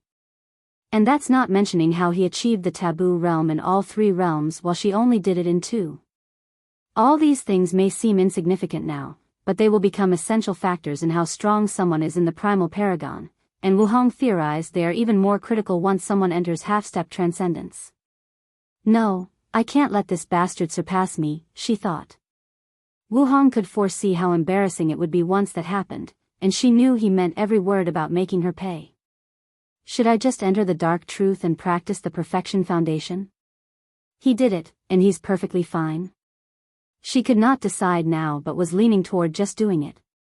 Let's not make a decision now, but there are other steps I can take, she analyzed. The main goal is to become half-step transcendent before him, that is a must. The secondary goal is to improve my foundation. Countless thoughts flashed into her mind. It's impossible to make up for the Emperor Taboo realm since the price is not worth it, Wu Hong analyzed. According to her years of study and analysis, a kind of transformation will occur after becoming a half-step transcendent based on a person's achievement in the taboo realms. As such, if a cultivator wishes to benefit from it, they must do it at the appropriate realm. Wu Hong would have to reincarnate and start over to get the benefit of the Emperor realm. Such a price was not worth it since she did not know for sure what the benefit was. After becoming a transcendent, she hopes to make up for it in another way.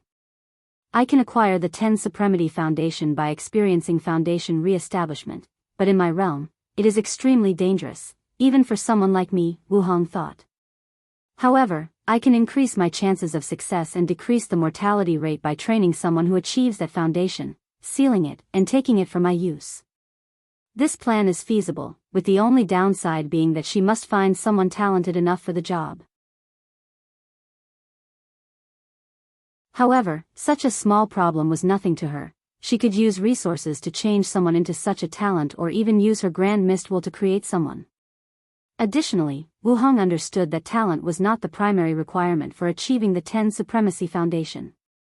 Her training will be critical as she must ensure that the chosen individual has enough luck/destiny, wisdom, Tao heart, resources, and willpower. 10 Supremacy is still doable, but immeasurable emperor is something else, Wu Hong frowned. That was an achievement instead of a foundation. As such, if she wanted to receive its blessing, it was not as simple as cultivating someone and then taking it from them. When she met Wang Wei at the hot spring, she peeped at his past and saw everything he experienced in the lower dimension in order to get a non-biased understanding of his personality. As such, she knew that the critical factors to becoming an immeasurable emperor were to have a deep enough understanding of the Tao in the mortal realm and a Tao heart and willpower strong enough to create a path directly to the grand Tao source. Wu Hong knew that she could train such a person as long as she invested enough time and resources. However, that would not help since absorbing them is not enough to get the true blessing of the immeasurable emperor achievements. Instead, she would need to change her past, making it seem like she had achieved it. However, that path is not feasible, Wu Hong thought. Anything relating to messing with time is already complex enough, but that's not even the main reason this approach would not work. Wang Wei was the first immeasurable emperor of the chaos universe. If Wu Hong changed her past to acquire that achievement, she would be rewriting the history of the entire chaos universe. The backlash from such an act would instantly wipe her from existence. An alternate approach would be to create a causality-free clone, send it to reincarnation, and absorb it once it becomes an immeasurable emperor. However, that is another problem on its own, Wu Hong groaned. Due to their rarity, the methods of creating causality-free clones are among the most valuable things in the chaos universe. People desperately search for them, as this is the only way to make up for past regrets without having to start over. It is the only widespread way to grant a second attempt at the eternal path without reincarnating and starting over. As such, emperors, empyreans, and paragons, who failed to become eternals, everlasting, and boundless, desperately wished to create a casualty-free clone. Wu Hong squinted her eyes. She knew that the rarity of this method was not even the biggest problem. These clones are one of the biggest pits in the universe. Causality-free clones are one of the ways these higher beings manipulate people since it's easier to corrupt the clones and have them rebel against their creators. Unless, as a last resort, I don't want to use this method, Wu Hong contemplated. If you find any errors, ads pop up, ads redirect, broken links, non-standard content, etc., please let us know each report so we can fix it as soon as possible.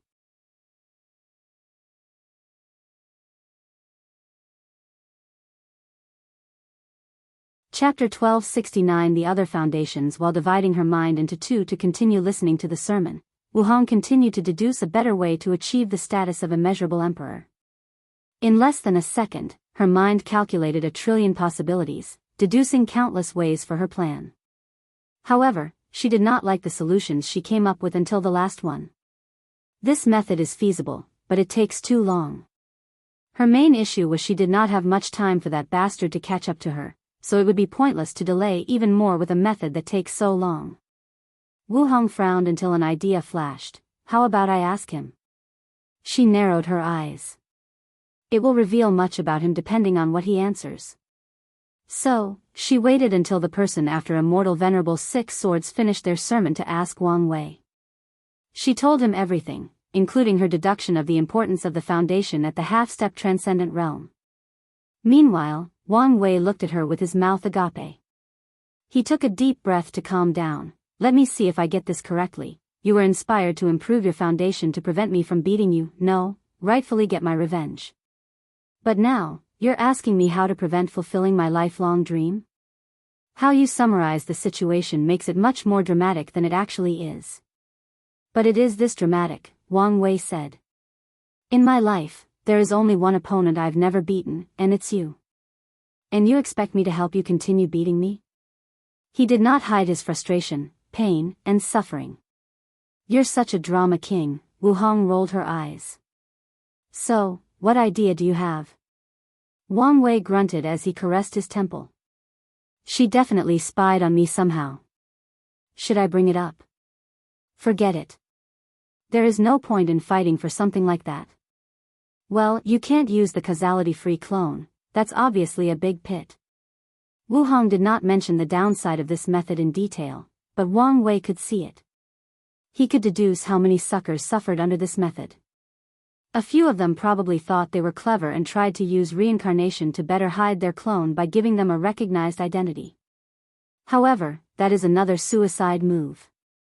They might be lucky if they successfully hide that clone from the Yama Kings, but if they do not, then they are screwed. If any of these bastards have ever offended the Yama King or even gained their hostility for any reason, they can kiss that clone goodbye. And even if the Yama Kings don't do anything to it personally, they can just secretly release the news to the enemies of the original owner. But that's not the worst of it. Even if they could hide it from the Yama Kings, could they hide it from the Samsara Cardinal? So, sending a causality-free clone through reincarnation is like sending your weakness to a higher being. However, as bad as the causality-free clone is to people like us, it's a great method to create pawns at a higher level, Wang Wei commented. If he were on the level of the cardinals, he would spread these clones everywhere as pawns to do his bidding. Indeed, Wu Hong agreed. At that level, it's probably way easier to make those clones. More importantly, the backlash from them getting out of control probably serves no significant threat. They can probably use these clones to lure people into trying to create backlash for them. You still haven't answered my question, Wu Hong continued. Your best bet is to leave the primordial timeline, Wang Wei answered. There won't be much backlash, and if you can find a timeline where I haven't become an immeasurable emperor, then you'll be set. The myriad origin realms, why didn't I think of that, Wu Hong muttered. The myriad origin realm, also known as the infinite trichiliocosm, was a place of endless wonders, and the rules were indeed less restricted, making it an excellent place for Wu Hong's work. Wang Wei was not surprised she did not think about it. He had noticed the paragons in the primordial timeline were isolationist, mostly ignoring the endless wonders and benefits of the multiverse. He doesn't know whether this results from a sense of superiority for being in the primordial timeline or because Grand Tao has secretly been doing things in the shadows or something else, but it is there. Thank you for your help, Wu Hong said brightly. Such an answer might appear small, but she knew how important it was. Throughout her long life, Wang Wei was not the first man who caught her attention. A few suitors have aroused her attention, but they all failed for one reason or another. The primary fault is that they usually envy her strength and talent. These people wanted to bring her down instead of climbing to the same level as her. They didn't want an equal partner, they wanted a submissive wife. Specifically, they wanted to turn Wu Hong, with all her prestige, power, and glory, into a submissive wife. No problem, Wang Wei said as he closed his eyes. No, I cannot let this go on. I refuse to be a wife-dominated emperor for my entire life. I must be on top once in my life by my own strength. Let's see, since she can improve her foundation, I can do it too. Where to begin? Since there is the 10 Supremacy Foundation, why can't there be things like 11 Limit Foundation, 12 Complete Foundation, and 13 Transcendent Foundation? And, I'm semi-satisfied with these names, but if you have better suggestions, I'm open to them. Numerous inspirations flashed into Wang Wei's mind. It's ridiculous to expect a mortal to have the strength of an Empyrean or Paragon. However, they can have second, first, and eternal tier strengths. And the number seems to match perfectly. 10 Supremacy corresponded to the third-class Emperor, and 13 Transcendent Foundation correlated to the Eternal Emperor. Yes. I can follow her path of training someone with the 13 Transcendent Foundation, then re-establish my foundation, and seal and absorb their power to reduce the risk, Wang Wei planned. He drooled thinking about the day she thought she was invincible, and he showed up with his newfound strength. I just thought of something, help me deduce it, Wang Wei said with a gentle smile. However, Wu Hong did not like that cocky smile, feeling something was about to happen. Her intuition was correct. After hearing Wang Wei's plan for new foundations, the only thing left in her mind was, this damn bastard. What do you think? It's feasible. She had to squeeze these words out of her mouth. It was already a time-sensitive issue for her to make up for those other foundations, but now there were more. It did not help that with the Mortalhood trial, this bastard would enter the Paragon realm too soon for her liking. He, Wang Wei chuckled. Accept your fate of being dominated. Soon, you'll know what it's like to be in my shoes. You're too arrogant too quickly, Wu Hong snorted coldly. Foundation is not everything as it represents more potential. There are many ways in this vast universe to make up the gap of strength. Whatever helps you sleep at night, Wang Wei sneered. Now, can you help me deduce if there are any potential problems with my idea? Wu Hong snorted coldly before closing her eyes and deducing. A few hundred years into the sermon, she opened her eyes, her complexion not looking good. What happened? Wang Wei asked after noticing she had woken up. It's not as simple as you had imagined, Wu Hong stated. You cannot just skip to the so-called 13 Transcendent Foundation. Instead, you must experience Tao Foundation re-establishment for each, and the difficulty will rise with each one, along with the chances of experiencing true death. Given how Grand Tao operates, I should have expected this, Wang Wei nodded. The risk would not stop him. But why is your face like this? This news is not enough to rattle you, unless... The smirk on his face was evident, and Wu Hong wanted to slap him. She was annoyed because she would have to waste even more time now. Previously, she thought she could skip the 10 Supremacy Foundation and go directly to 13, but now, she knew this was impossible. In other words, she would have to waste even more time catching up. Should I focus on becoming a transcendent while he's reinforcing his foundation? No, that would be putting the cart before the wool. According to her deductions, these foundations will bring immense benefits to the next realm, especially by combining the 13 Transcendent Foundation and the Perfection Foundation. If she's correct, once they enter the realm with such a solid foundation, they'll be able to defeat at least 10 people on the level of Maitreya and Supreme Unity, who used flawed methods, and 5 people who used flawless methods.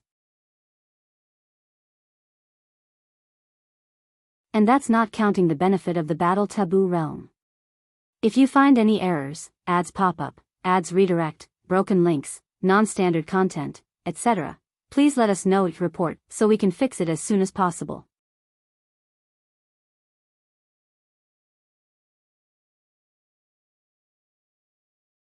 Chapter 1270 Interruption. Maybe I should take time to create or find some devastating secret techniques that increase battle strength, Wu Hong thought.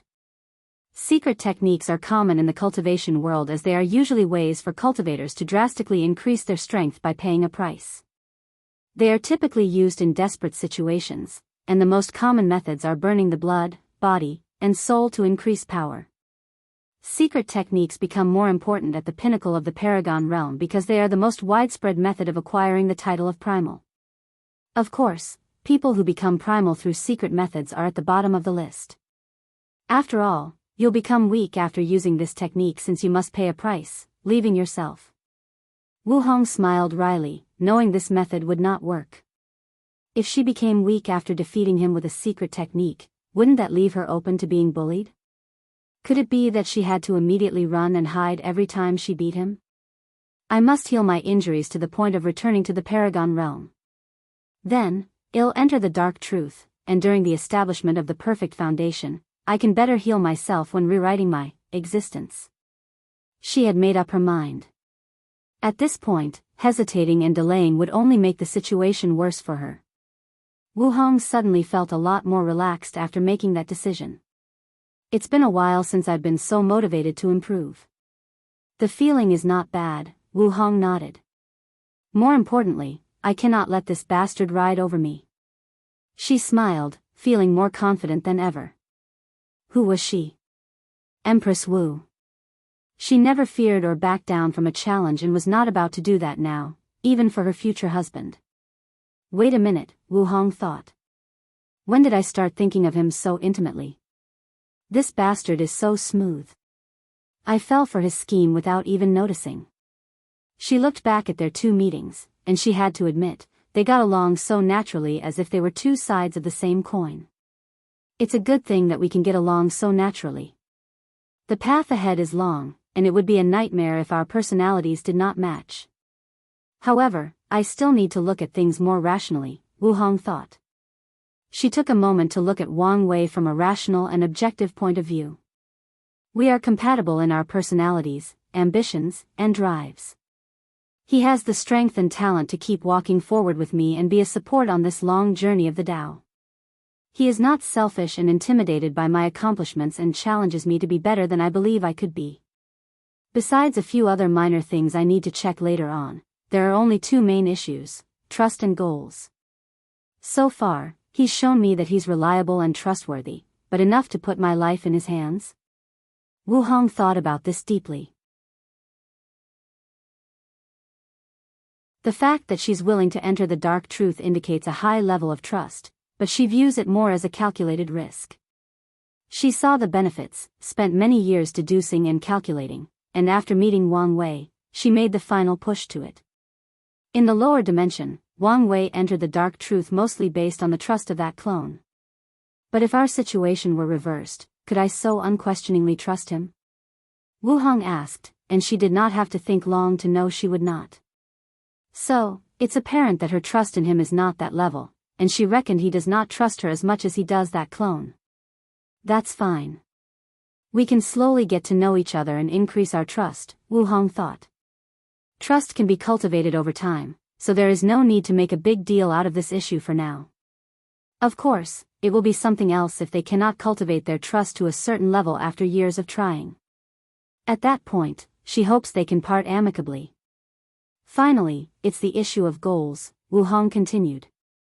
Wang Wei is obsessed with achieving absolute freedom, and she has her goals that she would not give up for anything. For people at their level of Tao heart, it's impossible to give up their grand pursuit of the Tao for something that is both fleeting and eternal as love. Here comes the issue: what should they do if their pursuit/goal clashes with their relationship? Should they give up their dream and focus on the relationship?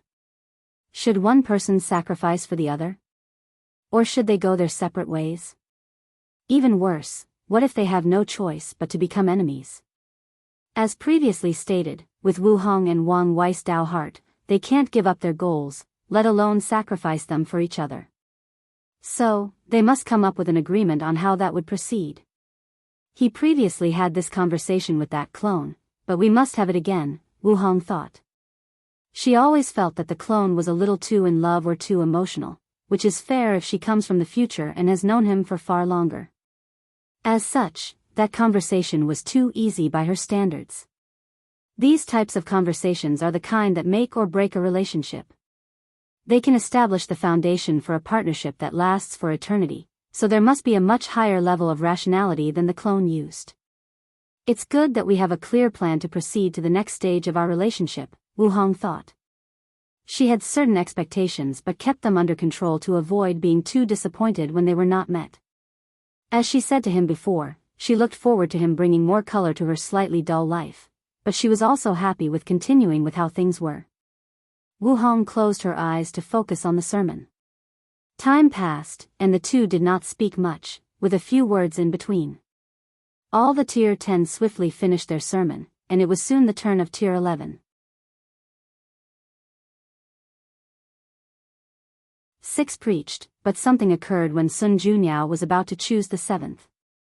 She paused with a deep frown, making people wonder what had happened. So close. Why couldn't he have waited? Sun Junyao thought. She was about to choose Wang Wei's booth for the following sermon, but she received a message from one of her ladies that the special guest refused to wait any longer and demanded she see him. Sun Junyao was not happy. She planned to learn what kind of person that fated love was through the sermon, and in the third part of the celebration, she would propose they play a game of civilization chess and choose 3 people to be her opponent, and Wang Wei would be the third. Now, everything was ruined. Why did I expect any better from these people? Sun Junyao thought as she regained her composure. My deepest apologies, fellow Taoists, but I must leave early. What? People did not hide their shock and confusion. It's only temporary, but something urgent has come up, Sun Junyao explained. Once I return, I promise to sing a wonderful piece for all of you as an apology. Lady Sun, there is no need to apologize. We understand. Yes, take all the time you need.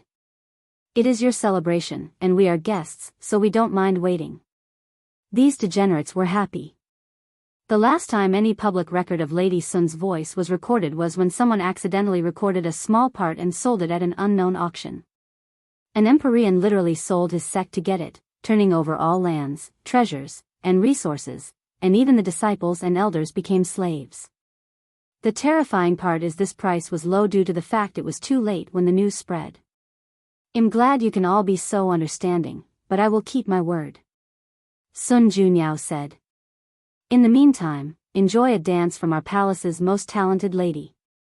She slowly left the stadium, giving these people one last gift. Once she was out of sight, the announcer, a beautiful middle-aged woman with a strict, no-nonsense appearance, awaited her. Is everything all right? Sun Junyao asked. So far, we have found no issue. Very well, she nodded before heading to a secret room of the palace. Palace Lord, do you maybe want to change clothes? The announcer reminded Sun Junyao, making her pause and look at her clothes. That would indeed make the guest feel more special, she thought, and with a snap of her finger, her dress changed to a more casual, intimate, red and black. She also changed her hairstyle to be semi-formal. That's perfect. Let's go. Second floor, Wang Wei squinted his eyes after seeing Sun Zhenyo's departure. Are things about to start, or is this just a small prelude? He wanted to see what Sun Junyao was doing, but this palace was a potent treasure, and the formations were not a joke, rendering his powers useless. If you find any errors, ads pop up, ads redirect, broken links, non-standard content, etc., please let us know each report so we can fix it as soon as possible.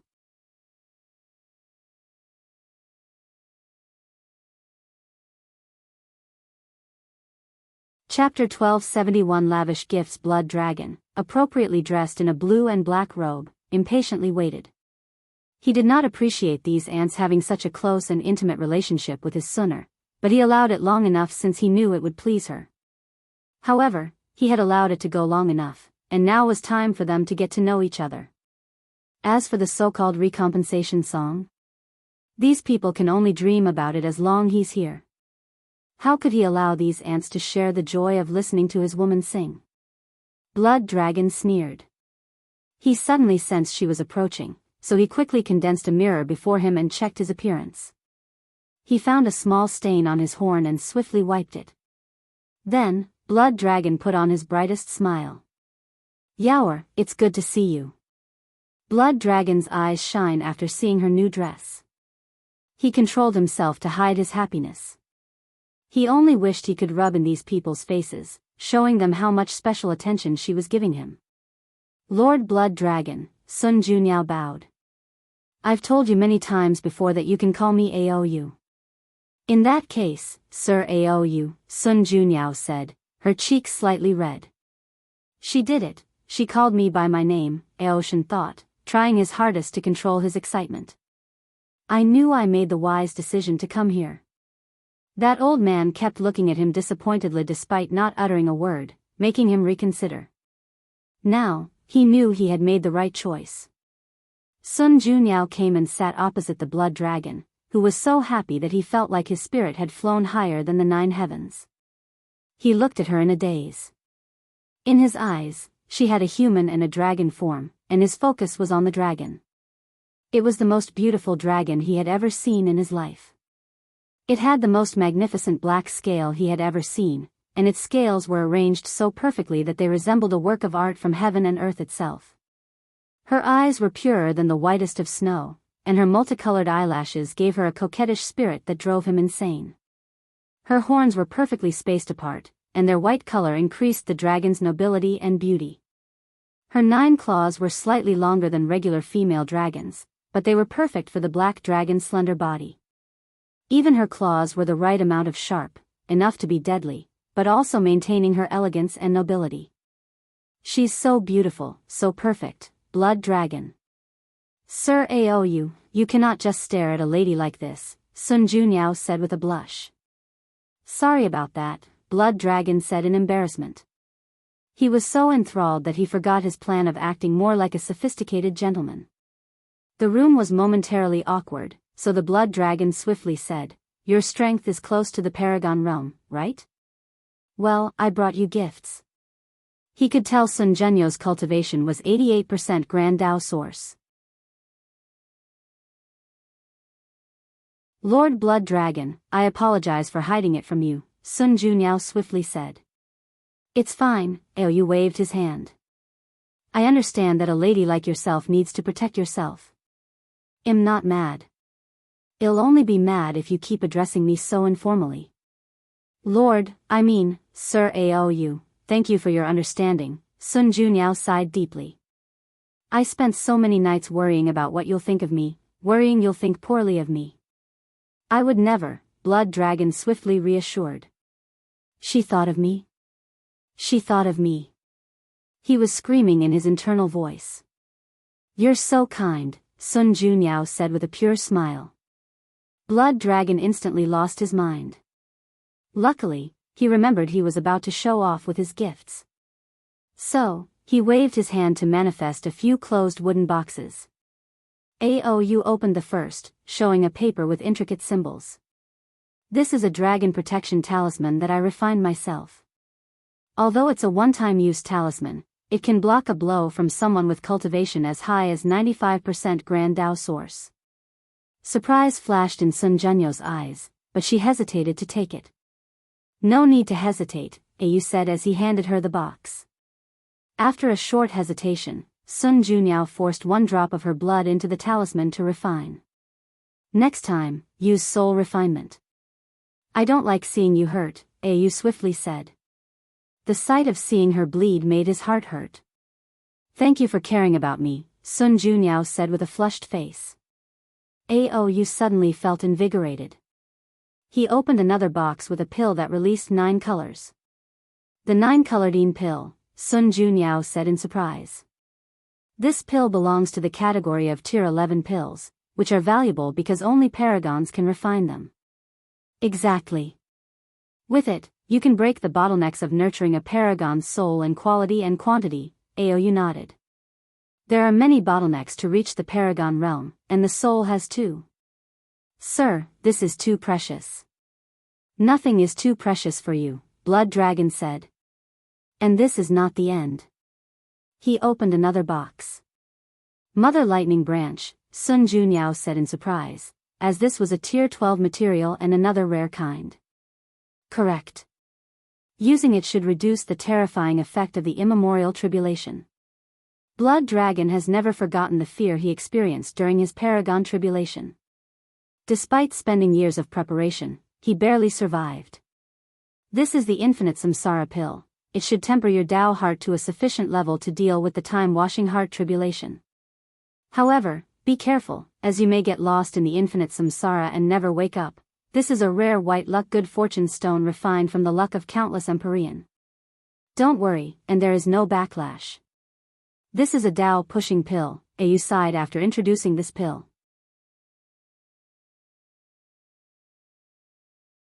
It should have helped you increase your cultivation by 2% instantly without any repercussions, but this pill cannot be used to reach 90%, so just use it to reach the Empyrean peak. A proud look flashed deep in Aou's eyes after seeing the shocked look on Sun Junyo's face. Then, he proudly continued. That's a primordial essence heart. It contains enough energy to train your body to the peak of Tier 11. However, do not, under no circumstance, open the gate of flesh before your immemorial tribulation, or the difficulty will be 100 times harsher. Sun Junyao took a moment to regain her focus. Sir Aou, why are all these gifts related to, you know? Very astute of you, Aou chuckled. That's right. My greatest gift to you is the opportunity to enter the next realm. Sir, what about the other? I wouldn't want you to get into trouble. Aou suddenly felt a surge of pride and unlimited power. What can they do to me even if they wanted to, he sneered. And no need to worry, everyone made this decision. The frontier's situation is not ideal, and we need more powerhouses so everyone gets a quota. I see, she looked at all the gifts. I can't believe the Lord is so generous. Of course, Aou replied proudly. One reminded me that you cannot become boundless. The others will not accept such a thing and will interfere in your promotion if you do. Aou ensured to emphasize to her that it was the others and it had nothing to do with him. That's fine by me, Sun Junyao replied without hesitation, making Aou nod in satisfaction. So, what do you think? Satisfied with my gift? More than satisfied. Then, how about you give a gift in return? What does Sir wish for? Sun Junyao asked, her face redder than blood. Aoyun wanted to say a kiss but resisted the urge. He knew he needed to take things slow, or he might ruin everything. Anything you deem appropriate. Sun Junyao pondered briefly. Her face showed some kind of internal struggle, but then she bit her teeth as a sign of resolution. She waved her hand to put all the gifts away and manifested a small table with a meat dish. This is a dish I prepared especially for Sir. How about I feed it to you? Sun Junyao could not look him in the eyes as she said those words. Moreover, her face was so red that steam might have well been coming out of it. No problem, you said without any hesitation. He almost yelled these words, that's how excited he was. So, Sun Junyao slowly fed him. Her hands trembled, a sign that it was her first time doing something so intimate. However, that just made her more adorable to Aou. How about some wine? Sun Junyao acquiesced and fed him from the wine bowl. Aou could not describe the emotions he was currently feeling. Once the first bowl was finished, he asked for the second, and Sun Junyao shyly gave it to him. How about a third bowl? He asked shamelessly.